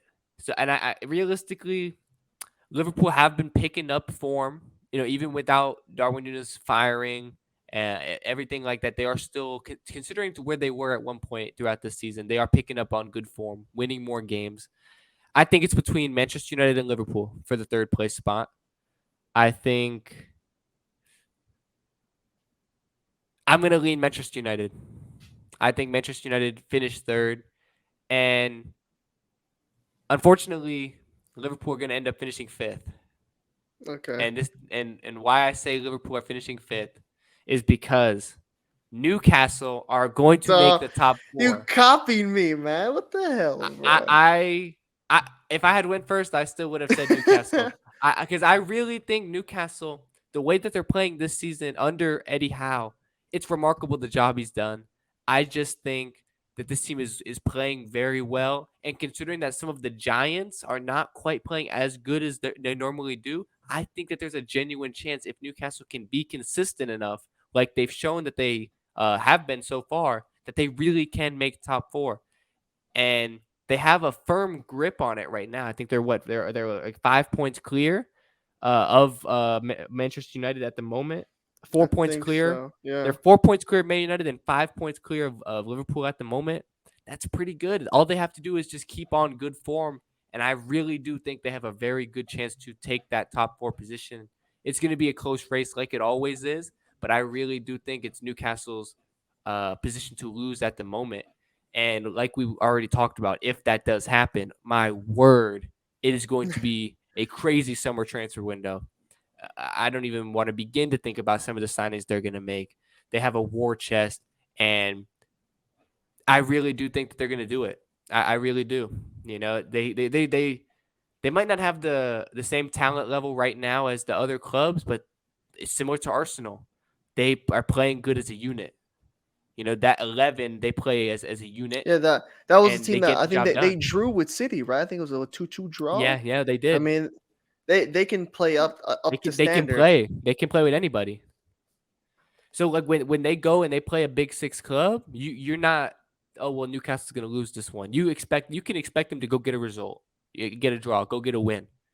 You know, they play up to their competition, and when they play a lesser team, when they play, I don't know, a Brighton, when they not well, Brighton's pretty good. When they play Yeah, a Crystal Brighton second. Palace, when they play a Wolves, A Leeds United, a they're take Bournemouth. they're taking care of business. You know, that's what you can expect, and that's what I do expect from Newcastle. I really think that they're going to get top four. It's going to be remarkable to see exactly how that finishes out. Absolutely. But I think that wraps up our Premier League talk. You know, obviously it's an ongoing situation. There's always going to be more to talk about in the Premier League. It's pretty much happening every day now because they're making up for lost time because of the World Cup. Yeah. There's games every day. There's games today. There's games tomorrow. There's games all week after that. They're just playing Premier League games whenever they want. But I do think we talked about it a little bit, you know, when we were mentioning Liverpool because they are also in the running. We wanted to talk about Real Madrid. You know, they played today. Benzema's back. They've got transfer news. You're obviously the Real Madrid fan. You're wearing the kit right now. The What is your goalkeeper kit. so I'll just go and pass this one off to you. What is your current state of the union of Real Madrid? What do you think about where the club is at right now and potentially some of their transfer business? I think we're at the one of the best positions we've been at since I can remember. I can't really like Madrid's future look at about as bright as it's possibly ever been in my, especially in my lifetime of supporting them. Just because we have so much young talent coming. I mean, even the game on today, Camavinga came on as a sub and was able to get a great assist. Like Camavinga is starting to develop more as we hoped. Chalmany, coming out of the World Cup, he played a very good World Cup other than missing the pen in the grand final, but he still played very, very well as that holding center defensive midfielder. Benzema, there were some questions that, I think there was a lot going on with, the medical staff in France. I mean, I was expecting Benzema to not be fit yet. I mean, from what it sounded like, that when France sent him home, that he wasn't going to be fit, that this injury was worse than we kind of thought. But, that's another, whatever's going on in France, they didn't want him there. Who's be it? We here in Spain, we love him in We Spain. We y'all can, we want can him. have him in Madrid. But and Vinicius, he's doing what Vinicius always does, and it's just looking really good right now for Madrid. I mean, I believe we're top of the league. I mean, obviously we're Barca have a game in hand, but it's coming down to that. And I think eventually, obviously, I think Madrid is going to win the league because it's going to come down to, who beats who in El Clasico, and we've owned Barca for like the past three seasons, for Christ's Lewandowski's sake. gonna get you. Lewandowski's not coming up. You saw the absolute Hall of Shame performance he did in his first El Clasico with the OVO Drake. He was cursed from the start. But I think the position Madrid are at right now, it's looking really, really good. And, you know, especially with their what's going on in, the transfer window, that their main target, the main man that, the present that's under, that we wanted to close out the year, we wanted it. Let's just say our late Christmas present. Jude Bellingham. We talked about this when the World Cup was going on. I kind of said it as, as a side joke that, Madrid could get Jude Bellingham just because it's rare you see, people from England go, to Spain or go anywhere outside the Premier League, just because it's such a hard thing to adapt to a new country where you know nothing of the language. You're not really a fan of not really acquainted with the culture. But if anybody's going to do it, it's going to be Jude Bellingham. This guy, like I said, is going to be the first, the most home run thing since Erling Haaland.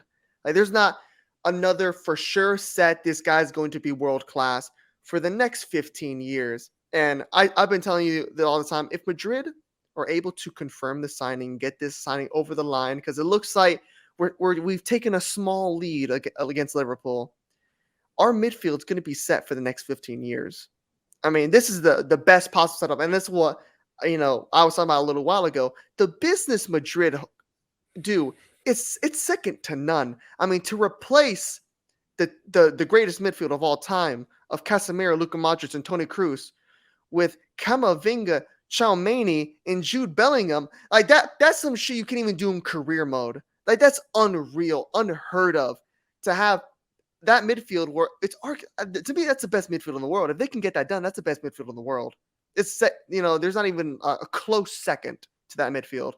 And the young core, and it's not even like it's almost uncomparable to even Arsenal's young core, because Arsenal have a very good young core of players that could develop to great players, but Real Madrid have a young core of players that it's almost like a slam dunk. They're gonna be world class. They're gonna be class. Valverde, Vinicius, Valverde, Camavinga, Vinicius, yeah, Tumaini, all with these guys. Bellingham potentially. Ferland Mendy, who I think is still very class. Like, and Eder Militao. Like, there's the only really positions that they're needing to maybe look forward to is a striker, a center back, and a right back.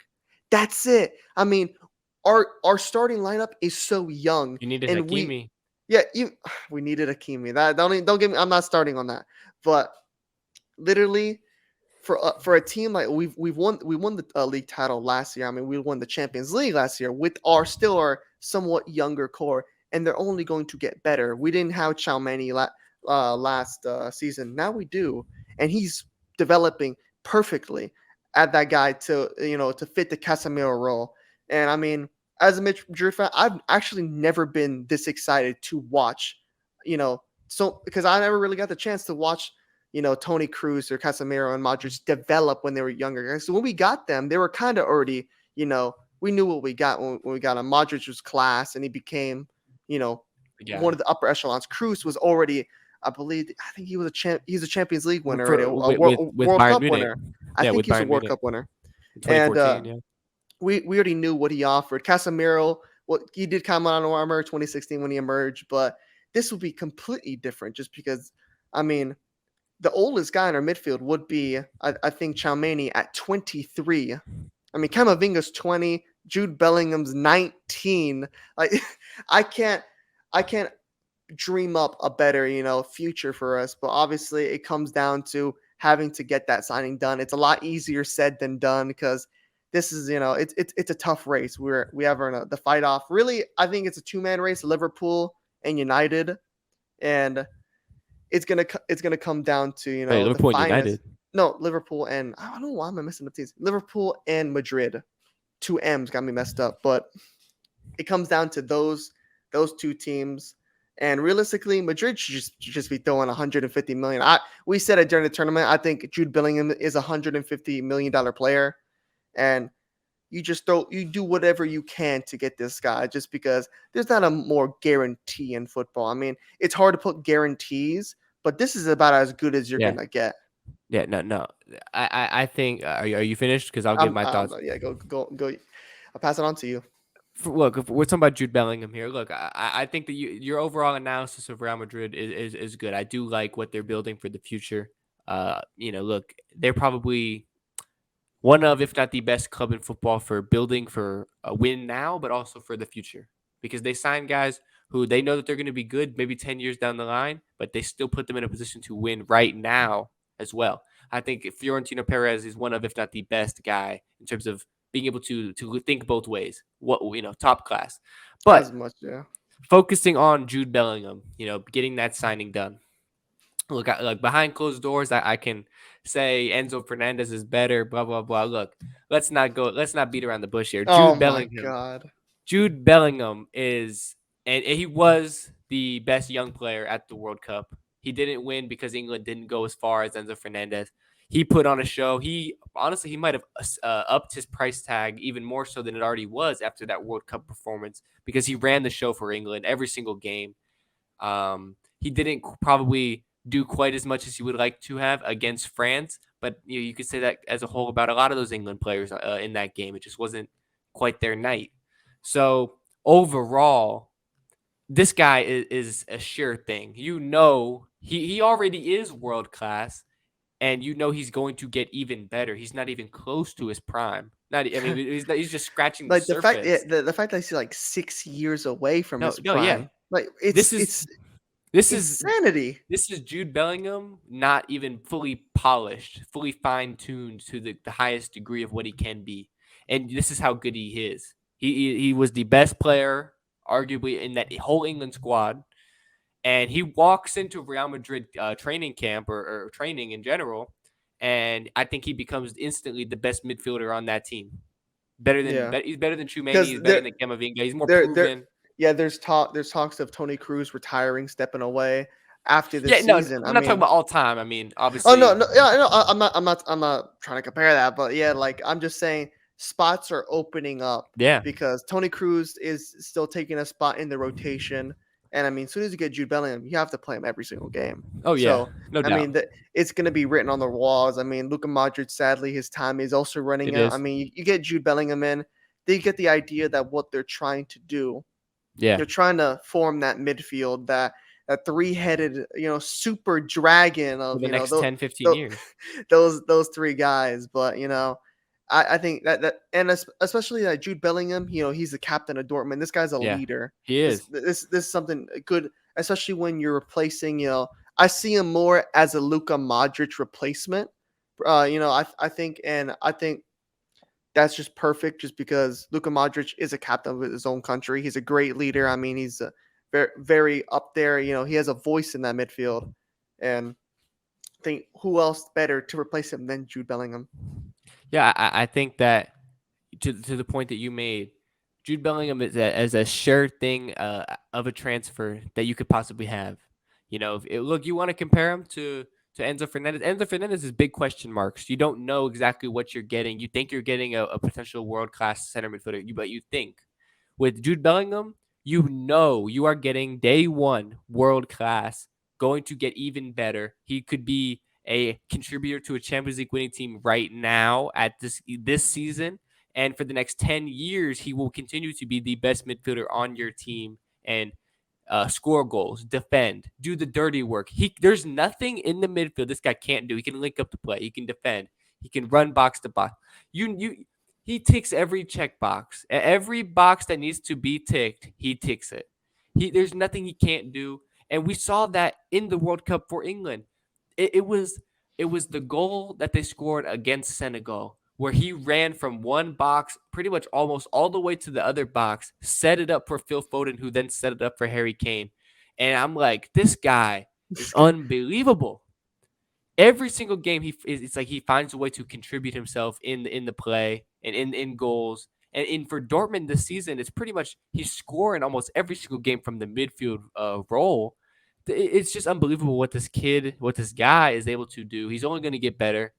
And I mean, if I'm Liverpool or Real Madrid, I'm throwing every dollar in the bank account to get this guy. I And and, I and for, for wonder. and for Oh, me, I after you think Real, finish. and for my final point, and for me, I think Real Madrid are going to end up getting him. I don't see Liverpool being able to outbid Real Madrid. I think Madrid are going to be willing to.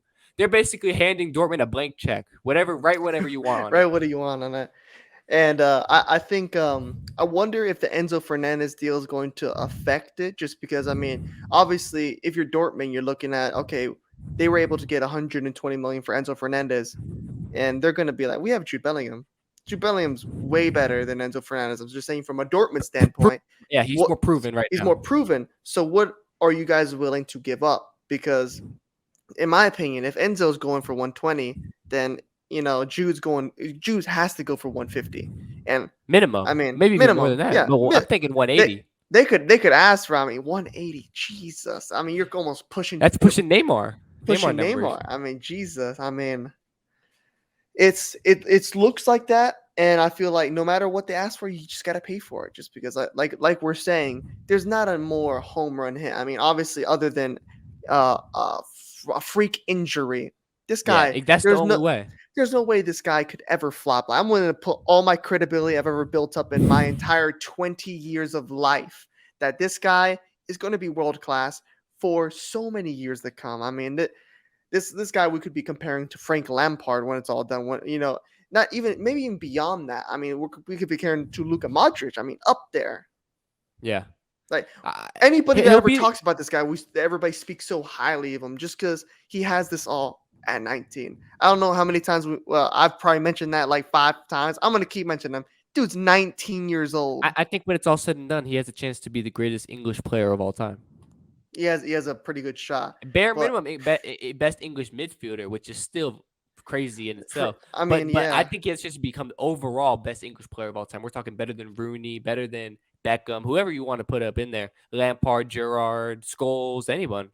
Yeah, I I mean, think he's got that. I think he really has that chance, and I think given the fact that what he can add in terms of accolades as well, I think he has a chance to win silverware with England, which is something that's going to set him apart. I mean, from a lot of other guys, yeah. we've talked about England enough, but if England can't find a way to win a piece of silverware with this generation and with Jude Bellingham, what he's going to be, it's a We're still disgrace. floating. Oh my It's god. an absolute disgrace. But we've talked about that enough times. I mean, Yeah, yeah, yeah. it's just it's remarkable what I if Jude Bellingham does what I think he's going to be able to do in his career. I mean, he's got a chance to end up not only the greatest English midfielder ever, he's going to be up there in the conversation as best midfielder ever. He's going to be in there with the Modric's, the This is Zidane. Dan's, yeah. He's going to be up there in that conversation by the end of his That career. I mean, if we're talking about Zidane, you're talking about like a top 10 player all time. I mean, that's I pretty mean, high standards, but like, I mean, I'm not saying he's going to be better than Zidane. I think he's going to be in the conversation with the yeah, Modric's, with the up there, Zidanes. yeah. I And mean, look, especially to be if better he's than able to do Zidane, it it'd be tough. abroad, that'd be Yeah, very tough. But to be, especially when we're talking about doing it abroad, I mean, we've seen a lot of English players struggle when they leave yeah, England. he'd Weirdly, he'd be proving a narrative at that point that he yeah, I can. mean Yeah, that, yeah, because there's always been that narrative that even like it's not always English players. I mean, we could probably compare it to Gareth Bale. I mean, Gareth Bale, his tenure at Madrid wasn't at what everybody really expected. I mean, when he left Spurs, he was top of the world. I mean, I think he was like a top 5 player currently when he left Spurs, and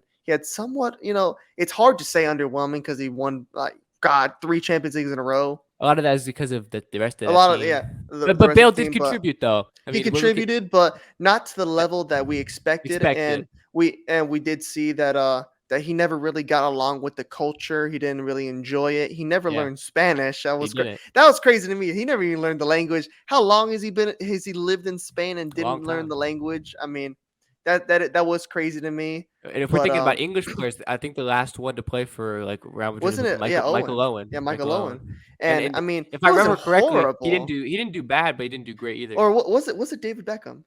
Was it David Beckham? One of the It, two. one of the two, but Both of both. them did play. Well, yeah, both of them did play, but they didn't do anything of real note. I mean, I think Compared to what they did in the Premier League. yeah, compared with especially like Beckham. I think Beckham was on the that Galacticos team.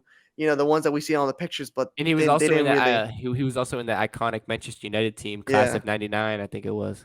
yeah, and I mean, especially, yeah, he was in that iconic. He did so well in United. Then he went to Madrid. Didn't really do much. I mean, on the Galacticos team, didn't win a Champions League. Yeah, Pretty shocking. I mean, but the I Galacticos think won Champions League. What a shock, the Galacticos didn't win a Champions League. I mean, the one Oh, with R9 and all them, they didn't win a Champions League. They couldn't muster one, which was crazy to me. When I look back at it, I was like, really? We had like R9.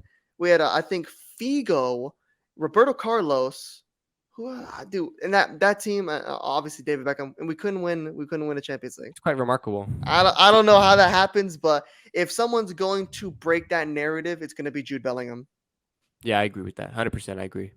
And the day if Madrid end up pulling off the day they do it, I'm buying the jersey. That's the first thing I'm buying is a Jude. I'm gonna guess his number. I'm gonna guess the number they're gonna give him, but that'll be Well, the time when I they don't even know what confirm it. number. What 19 maybe? I not maybe. I mean, they took all his numbers really. I mean 22. I think Rudiger has it. So I mean, Rudiger. Rudiger, he's playing well to be fair. They could all they could I pay. forgot we had Rudiger. They can always pay Rudiger to change his number and stuff like that. I doubt it. I don't know, but I think that wraps it up with our football talk. I think that's enough. Yeah, well, obviously, the World Cup being over, the football talk was never going to end. There's always more to talk about in the world of football. It's year round, I mean, there's always news going on. There's always Always something to talk something. about. So it's there's still so many potential talking points. It's next episode. There's going to be the January transfer window officially kicking off. A bunch of signings, probably confirmed deals Hopefully. and things of that nature. We'll be sure to talk about all of that. You can look forward to that in the next episode. But yeah, I think without further ado, it is time to move forward into the other football, the American football, and got a lot of talking points. I mean, it is a Oh lot of God. talking points in the American football scene here. We are ever so approaching the NFL playoffs. We're gonna get to that in a second here, but I think first things first. This is a little bit overdue because this is the first episode we've recorded since this happened. But I'll let G introduce it because I know he's gonna want me to talk about it first here. The Miami Dolphins having the Tua jersey. Your mother seems to hate you. She got you out of. I can't even. I would say can I even blame her? But I can't blame her. How are you gonna get a Tua jersey when Tyreek Hill plays for that team? Disgraceful. But literally, back to the main point. The Miami Dolphins not looking so hot right now. Not looking so good. Before we talked about this team as a for sure lock. I mean, realistically, mid-season when they were 8-3, 8-3. we were talking about this is the first time in a long time we're gonna see the Dolphins actually maybe win a playoff game. But now it's looking like they might not make the playoffs at all. I don't know how this has happened. I thought. I mean, I'm still. I'm gonna give myself a little bit of benefit of the doubt. I'm still somewhat new to football, and you're my main source, and you told me the Dolphins had the MVP favorite Tua Tagovailoa. So for all the people that maybe missed out on that game or wasn't around, can you just explain to us what's going on right now in Miami right now? Where do you even start? Where do you even start right now? I mean, look, at 8-3, at one point I was sitting here talking about Tua MVP front runner. He's up there with Patrick Mahomes. And I think he was better. You said he's better than Patrick Mahomes. Statistically speaking, at that point, statistically, he was better than Patrick Mahomes. At that point in the season, he was playing better, and now things have just completely capitulated. It started off with the San Francisco 49ers game. Tua didn't play well in that game, all things considered. The Niners have a very good defense. You give them the benefit of the doubt. Then a bad Chargers team, bad Chargers defense, a Chargers team that somehow clinched the playoffs. I don't think they're gonna do it. They clinched it. They did it. They clinched the playoff spot, and we haven't. You basically put up a disaster class in that game. I mean, look, if we're gonna go every down the line, pretty much Tua has not been playing good recently. It's no doubt about horrible. that. And look, the main talking point right now, look, you got to separate this into 2 points here because look, you could talk about the Dolphins as a whole and their playoff hopes, and I'll get into that. But the main conversation right now is Tua and what is his future looking like because of the fact he has been officially diagnosed with another concussion. He's in the concussion protocol, and he's not going to be playing this week against the Patriots. which is obviously very, very important to us getting a playoff berth, getting this win against the Patriots. Not like we could lose the game and still make the playoffs, but you really want to win this game. You kind of Kind of, need to yeah. win this game. How many more games can you lose? Really, you can't lose another game. If you're really being honest here, you got to win out. Maybe you can get away with it if some things go your way, but it's not looking good. But Tua officially out, and a lot of people are saying that the Dolphins should shut down Tua for the rest of the season. A lot of people are saying that he should retire. You should retire. I saw that. Yeah, I saw that And around. I had to sit long and hard and think about this because look, I'm wearing the Tua jersey right now. I've backed Tua since the very beginning, since he was drafted. And I've come to my conclusion. And I really think, and it pains me to say this, Oh God. I'm not necessarily advocating for Tua to retire. However, what I'll go ahead and say is I think the Miami Dolphins should look forward and try to find a new quarterback. Oh And the no. reason why I say this is I think that you have to understand the team that you have in Miami. We have a amazing wide receiver core. We're talking about potentially the best in the The NFL. best in the league. We have a very dynamic offense. And at times, the only thing that was a question mark about this offense was the quarterback position. And Tua, statistically speaking, had been playing great, but then every time he came up against maybe a test, he didn't play as good as you would have hoped.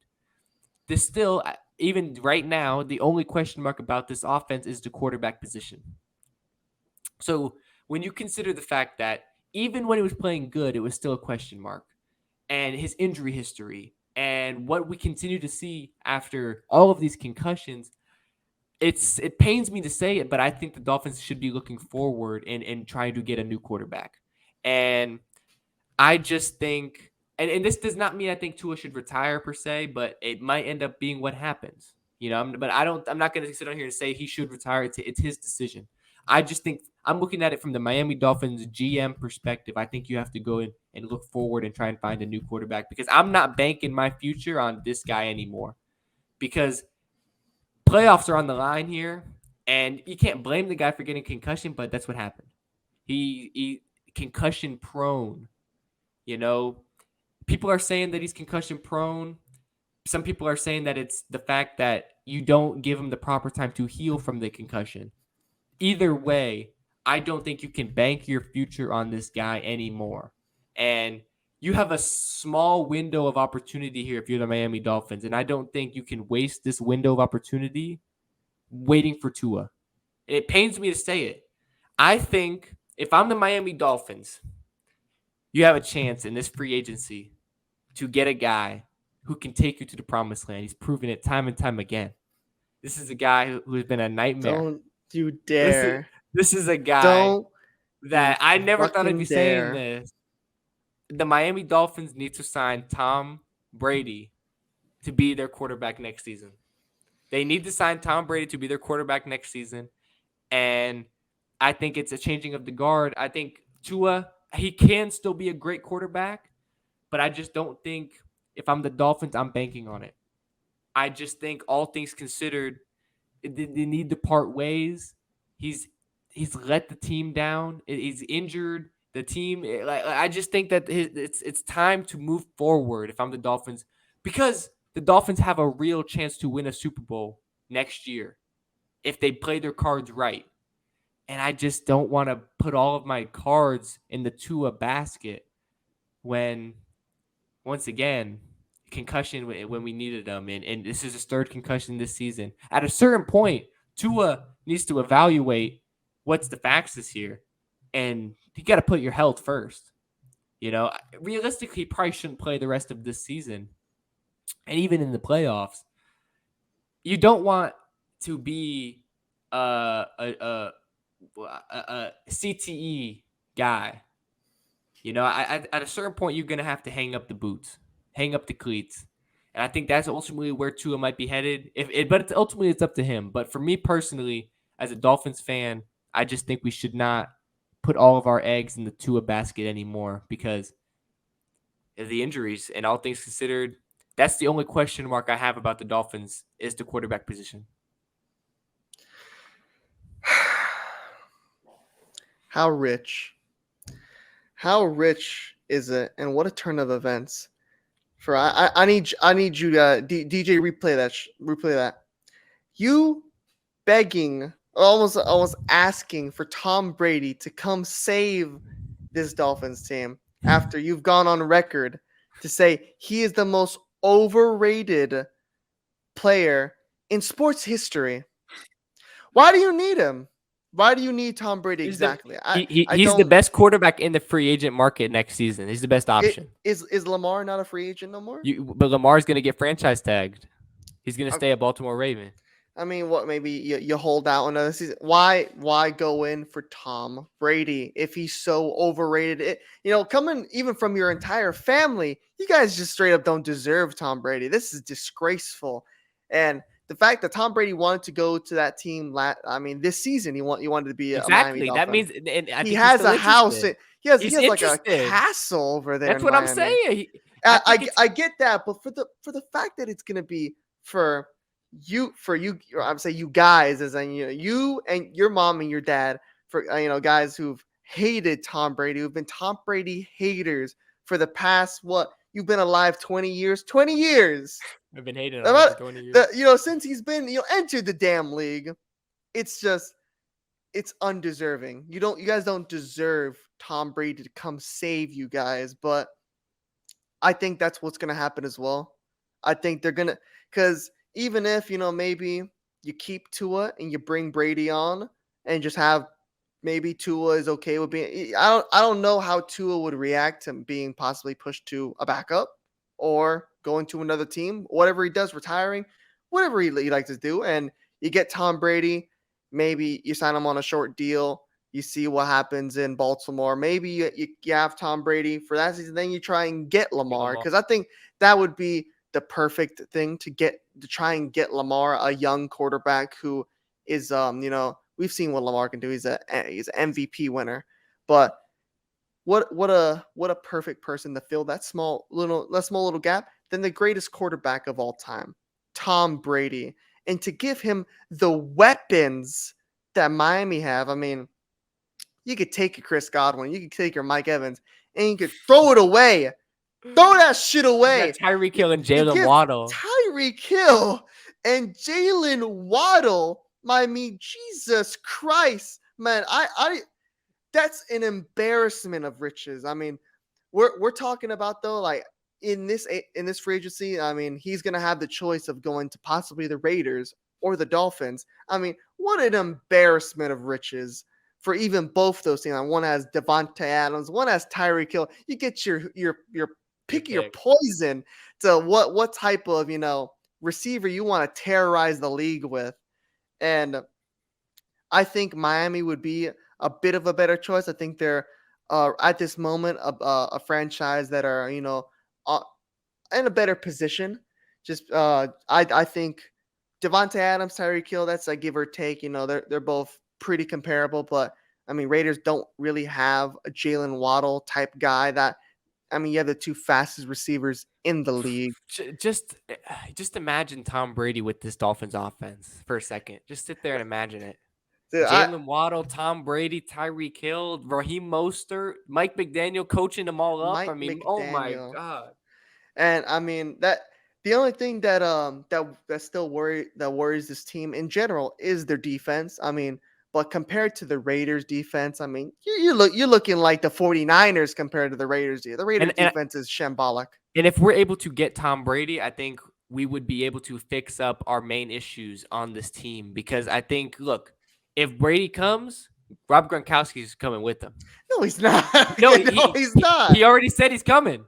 He's No. coming to play in 2023. I thought I do. How many times is Rob gonna say that? I thought coming. Rob was gonna come back this season. He's coming. He's coming in 2023. I don't think he said so. it. He said it. I saw Rob Gronkowski say that when he was getting a haircut.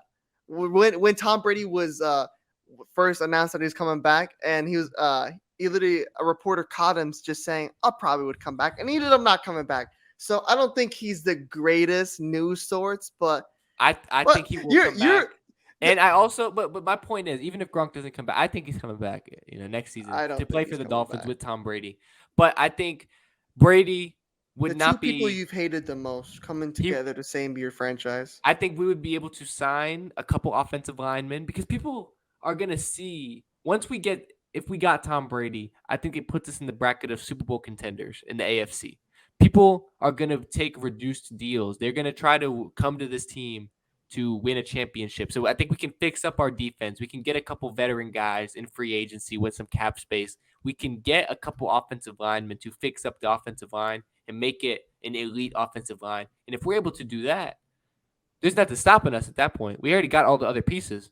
We need a little bit of offensive line help and a little bit of defensive help, and we're good. I mean, like I said, it's so the irony in it all to counting on old Tom Brady, old man, and an old man Gronkowski to come save you guys. I mean, I'd like to see your dad's face when if the Dolphins get Brady, they win a Super Bowl, and led by Thomas Edward Patrick Brady Jr. It would be I had to look at bittersweet both of your in a way. parents' face. Look at my. I mean, I to be honest, I Yeah, wouldn't. your parents are way more hateful on Tom Brady than I would say you are, just because they're just actually just don't like him for no reason, They don't like us. at Yeah, all. They yeah, just they don't don't. like him. They don't. They definitely don't.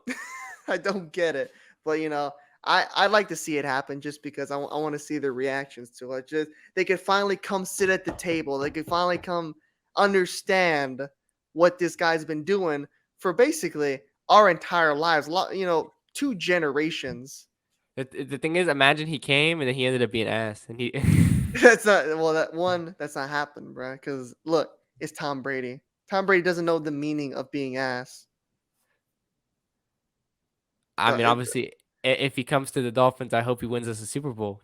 Fair and square, you know But that is true. that's the Tua conversation, and then there's the rest of the Dolphins season conversation. I think we'll probably touch on that when we get into our Patriots versus Dolphins preview. But before we do that, go ahead and get into our Week 17 NFL Pick'em.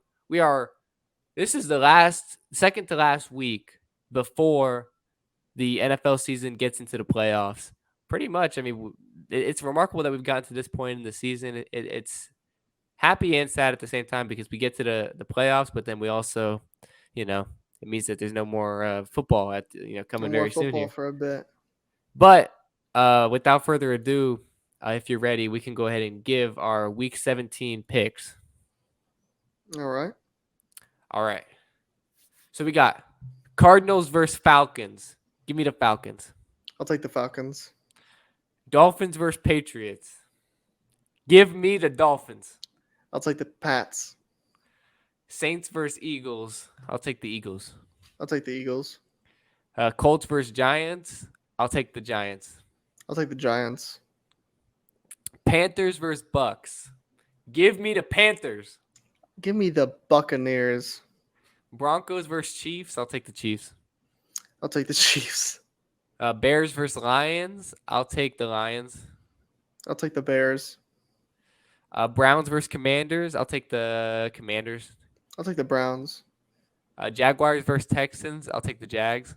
Give me the Jags. 49ers Raiders. I'll take the 49ers. I'll take the Niners. Jets Seahawks. I'll take the Seahawks.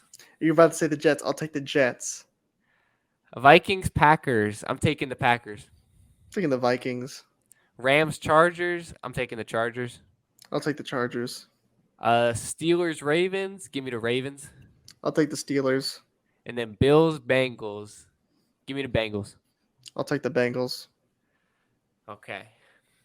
Well, without further ado, let's go ahead and get into our preview of some of these games here. First things first. First on the list, the game we disagreed on. Patriots versus Dolphins. I'll give this one off to you first. We know what I'm going to say for them. Maybe not exactly because it is a little bit of a different scenario here with Teddy Bridgewater. But Hell, Teddy. Why do you think the Patriots will win this game? I just think everything's going wrong for the Dolphins right now. I mean, news just gets worse and worse. You lose to it, concussion protocol. You have to run in there with Teddy Bridgewater, and it's just starting to look, doom and gloom right now. And I don't know if they can break that especially when you're going against a Bill Belichick ran team. I mean, it's the Pats are really never a pushover. This is a team that's always gonna have that. They play Bill Belichick football, and I think it's gonna be a fairly boring game. I doubt it's gonna be some high shootout, but I think the Pats win this by a touchdown. It's not going to be maybe a very low scoring game, but there's just more. I think the Dolphins are going to lose this game more than the Pats are going to win it. If you get what I'm trying to say, that I it's know just what you mean. yeah, it's just like if this Dolphins team was 100% healthy, they had Tua. If honestly, if they had Tua, I would have picked them to win this game. But I think just the fact that they lost him, especially when they're already playing bad, morals are down. The just the entire energy level ain't the highest. It's looking like they're not going to make the playoffs. So I'll give it to the Pats. Look, I could have joined you and I could have picked the Patriots here, but I think Mike McDaniel's cooking something up here. Oh God, I think is that he showing Teddy Bridgewater 80 highlights? I don't know what he's showing him, but I think that even though in the previous games this season Bridgewater has not looked great, I think he can do enough to get us to win against this Patriots team. Because look, the Patriots, they're not going to score many points against you. They don't have a very dynamic offense. They just don't.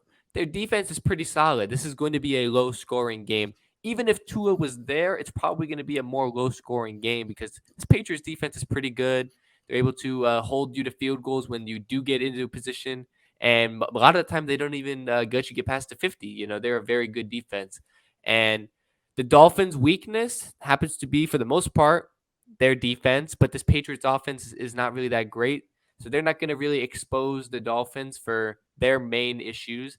So really, it just comes down to, can Teddy Bridgewater score more than 24 points? Can the Dolphins offense get 24 points or more in this game? I I think think so.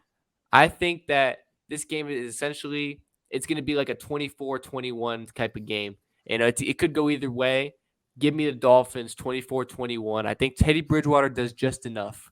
When you've got Tyreek Hill, you got Jalen Waddle, you don't have to be a world beater. You don't have to be the greatest quarterback of all time. Hit the open man. Don't turn the ball over. That's really all you got to do if you're Teddy Bridgewater. And, he might not have been the greatest in the world in his previous games, but I think he can do that. I think he won't turn the ball over. I think he won't make the killer mistakes, and he'll make the plays that he has to make in crunch time. And I think when you got a guy like Tyreek Hill on the field, it doesn't matter who you have at quarterback, you got a chance to score points, and you got a chance to score points fast because all it takes is one play with this guy. And even if your quarterback is playing bad, we saw it against the Chargers, Tyreek Hill still finds a way to score when they do some rugby play. This guy finds a way to score, and he finds a way every single time. And that's what I kind of expect. I expect the Dolphins offense to find a way. And I will say one more thing.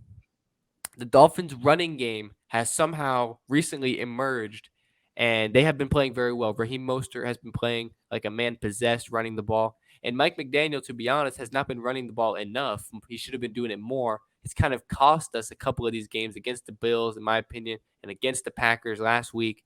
We ran the ball more. I think both of those games could have went differently than they went. But I think now that Tua is not in the lineup, I think that McDaniel, his hand is forced. His hands are tied behind his back. He's going to have to run the ball a little bit more.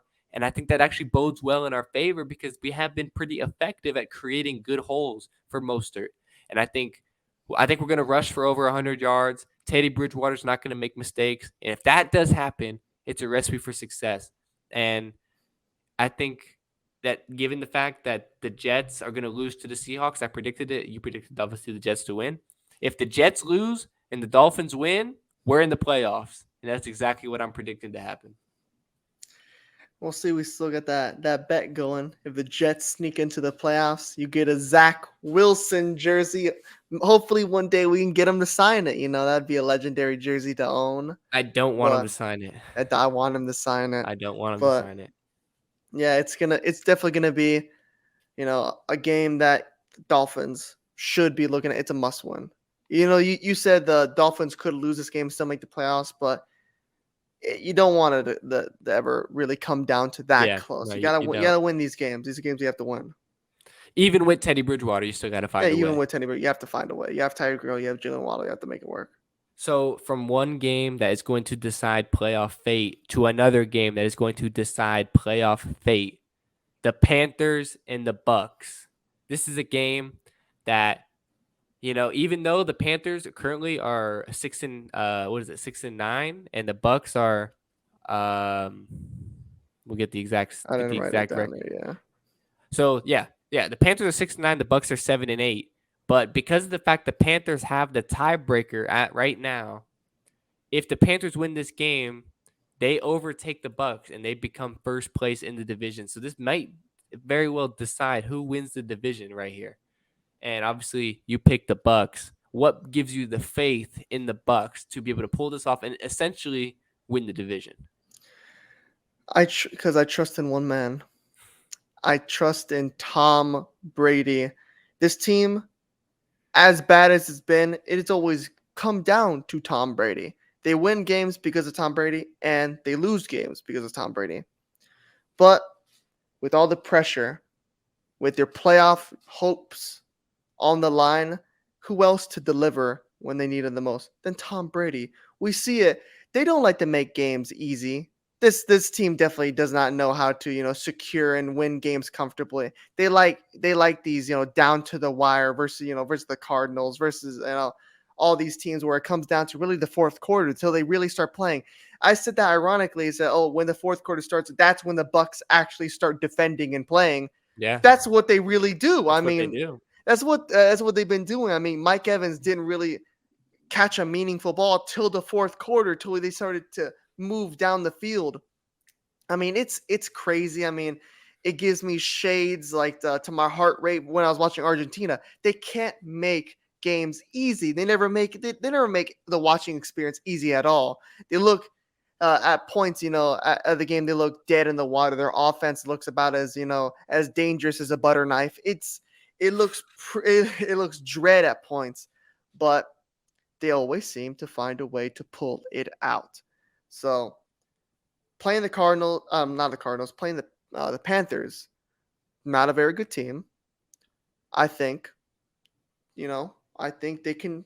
This is a game they should win. I mean, we've said that almost a lot of times this season of games they should win, but they ended up losing. But this is a must win.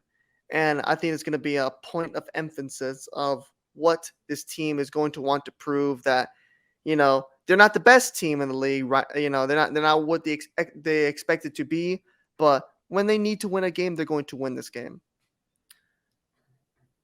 I think I have to be honest here. Oh God.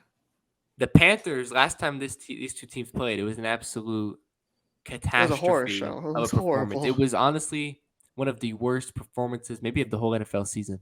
It was a capitulation of all capitulations. It was a disaster class. There isn't enough words in the English language to describe how bad the performance was from the Tampa Bay Buccaneers. So I do think in a way that they are going to have a little bit of a chip on their shoulder to prove that that was a fluke, prove that they're better than that. But at the same time, the Panthers, they've turned their season around. They have went from the bottom of the NFL, the bottom of the barrel, going for the number one pick, to now if they win this game, they win the damn division. It's remarkable, and it kind of shows how bad the division Yeah, is. the But vision is. but in a way, it's remarkable that they could make the playoffs this year, given how bad it was at one point. And I think what the Panthers are doing well right now is a horrible matchup for the Bucks. I think the Panthers, statistically speaking, recently they have been one of, if not the best rushing attack in the NFL right now. They have been running all over teams, and that is not what you want to hear if you're a Bucks fan, because they can't really stop the run still. They're not really a, Mhm. a run stopping team, in the past maybe, but In the not in past, yeah, I 2022. mean, shit. We're approaching 2023, and damn sure if they couldn't do it in 2022, they ain't doing it in 2023 if I'm with Tampa Bay Bucks. So I don't think that this is a great matchup for them. And it doesn't have to be a perfect matchup, because the Panthers are still not a very good team, but this game is going to come down to, can the Tampa Bay Buccaneers stop the run? If they can stop the run, they have a 80% chance of winning this game because the Panthers aren't really doing much in the air. The quarterback position is still not very good for the Carolina Panthers. But if you let them start running the ball effectively, you let the play action game get open, things are going to start to unfold for the Bucks if that happens. This game is can you, if the Bucks stop the run, then they got it. If not, then I got to back the Panthers here. And I don't trust this Bucks defense to fully be able to stop the run. Because why would I believe in them? I have no reason to believe in the Bucks defense to be able to stop the run based on what I've seen this season. And that's what the Panthers are going to do. They're going to try to run it down your throat. And when you combine that with on top of the fact that the Panthers defense recently has been playing very well, and the Bucks offense only seems to show up in the fourth quarter. The Bucks for 45 minutes of the game, they basically aren't there on offense. You're lucky to get a field goal. And then the last 15 minutes, maybe you get 2 touchdowns, and that's when That's when they started. It's like I is said so for the is past that like going to be 5 enough? Bucks games, I've just said if this defense can just keep it somewhat close, even just keep it a 2-score game, you got a chance. But You do I you do mean, have a chance. but So that's why this is going to be a this close I game. sound like we sound like a broken record talking about the Bucks. This entire they're stopping the run. That we remember 2020 and the Bucks. You don't run on the Bucks. You can't run on the Bucks. Now you But can. everybody's been running on them. And they've been running parties on this Bucks defense, this Running Todd trains. Bowles defense. They were running trains, but it's just really going to come down to that. Can they just muster one game where they're somewhat competent in stopping the run? Don't have to. It's going to be hard against this Panthers team that's been running the ball very well, but just keep it close. Keep them. Keep them within. Keep that offense within poking distance, so Tom can take you home. It's going to be a very close game, and I gotta back the Panthers just because that's what I would like to see happen. It's going to be a Yeah, of close course, game. I do like It, to it's see happen. it's a toss up, but I do think the Panthers have a very good chance to win this game because it's a good matchup for them and kind of a bad matchup for the Bucks. So when you combine that with the fact that I also want to see the Bucks lose, I'm gonna go ahead and pick the Panthers. Not happening. But But like you said, we're probably gonna go into the next one. Enough talking about 2 sub 500 teams, and not none of these this is little it right here. trashers fighting. We're talking about the upper echelon. What is the game of the week? It is, yeah, by far.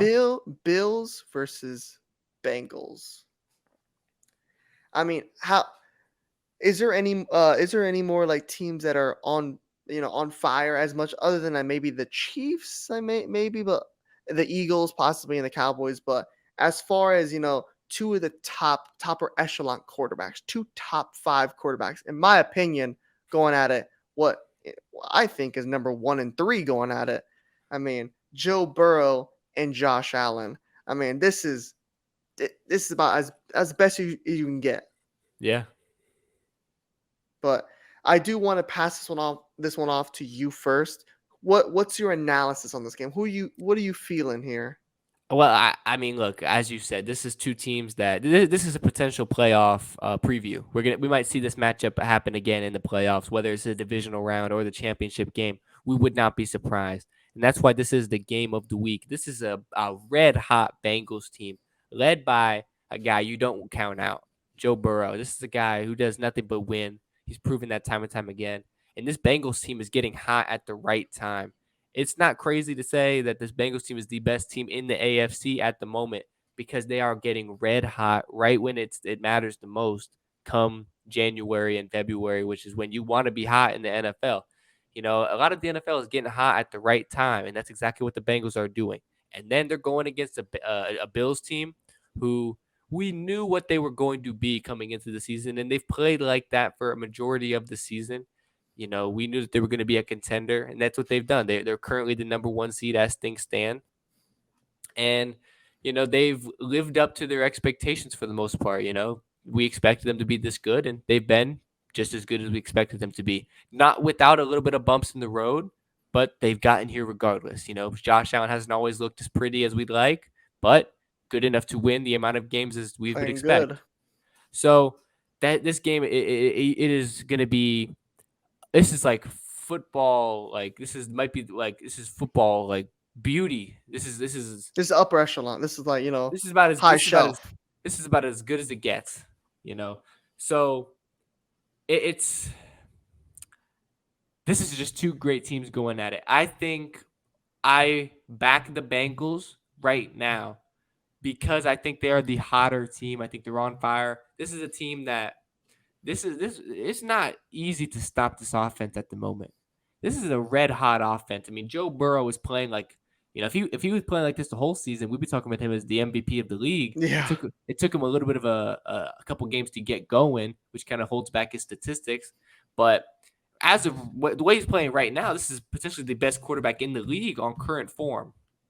I mean, Yeah, he's just playing. right. As of right now, I think he's the best quarterback in the league. I mean, he's playing lights out football. He's not making the mistakes, and he's got Jamar Chase back. He's got all his weapons back and T. healthy. Higgins.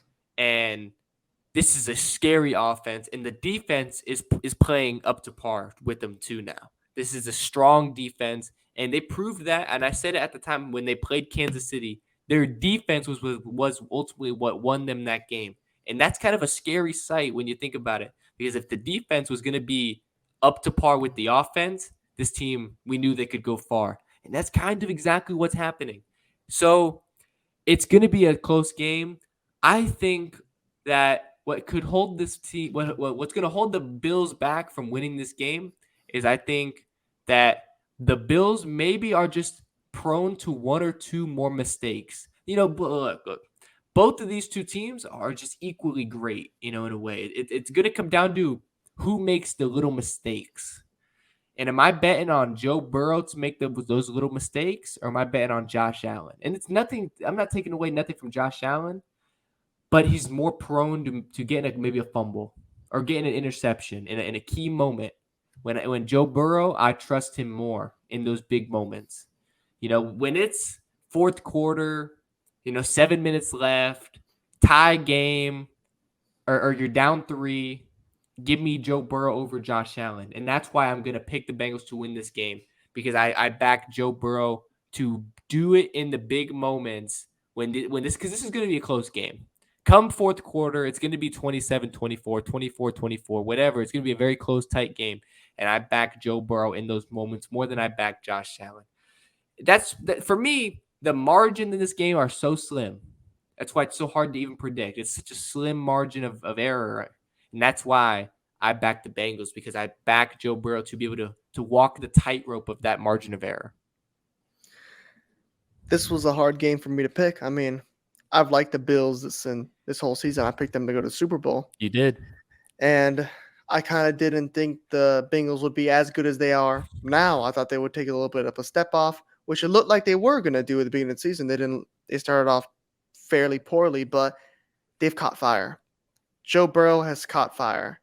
And this guy is he's a student of the game. He's just so far ahead of it. I mean, he's not physically gifted like Josh Allen, but he reads the game about as good as anybody.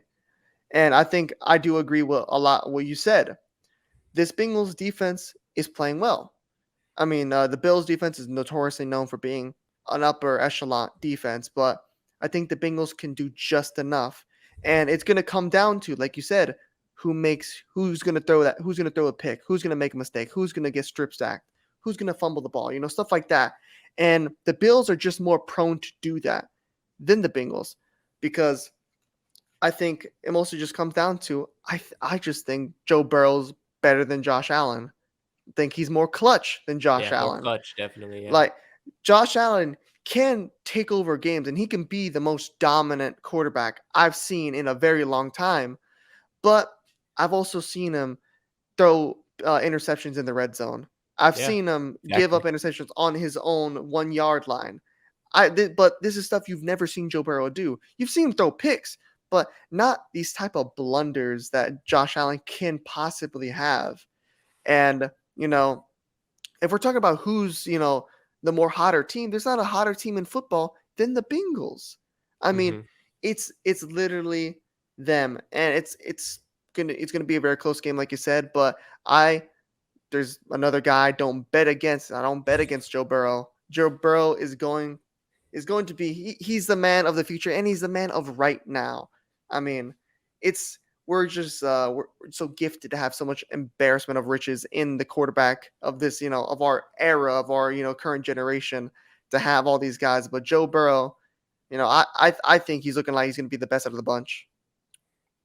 And that's high praise for just. I mean, it goes to show. I mean, there's so much embarrassment of riches at the quarterback position, and to say that Joe Burrow is going to be the best.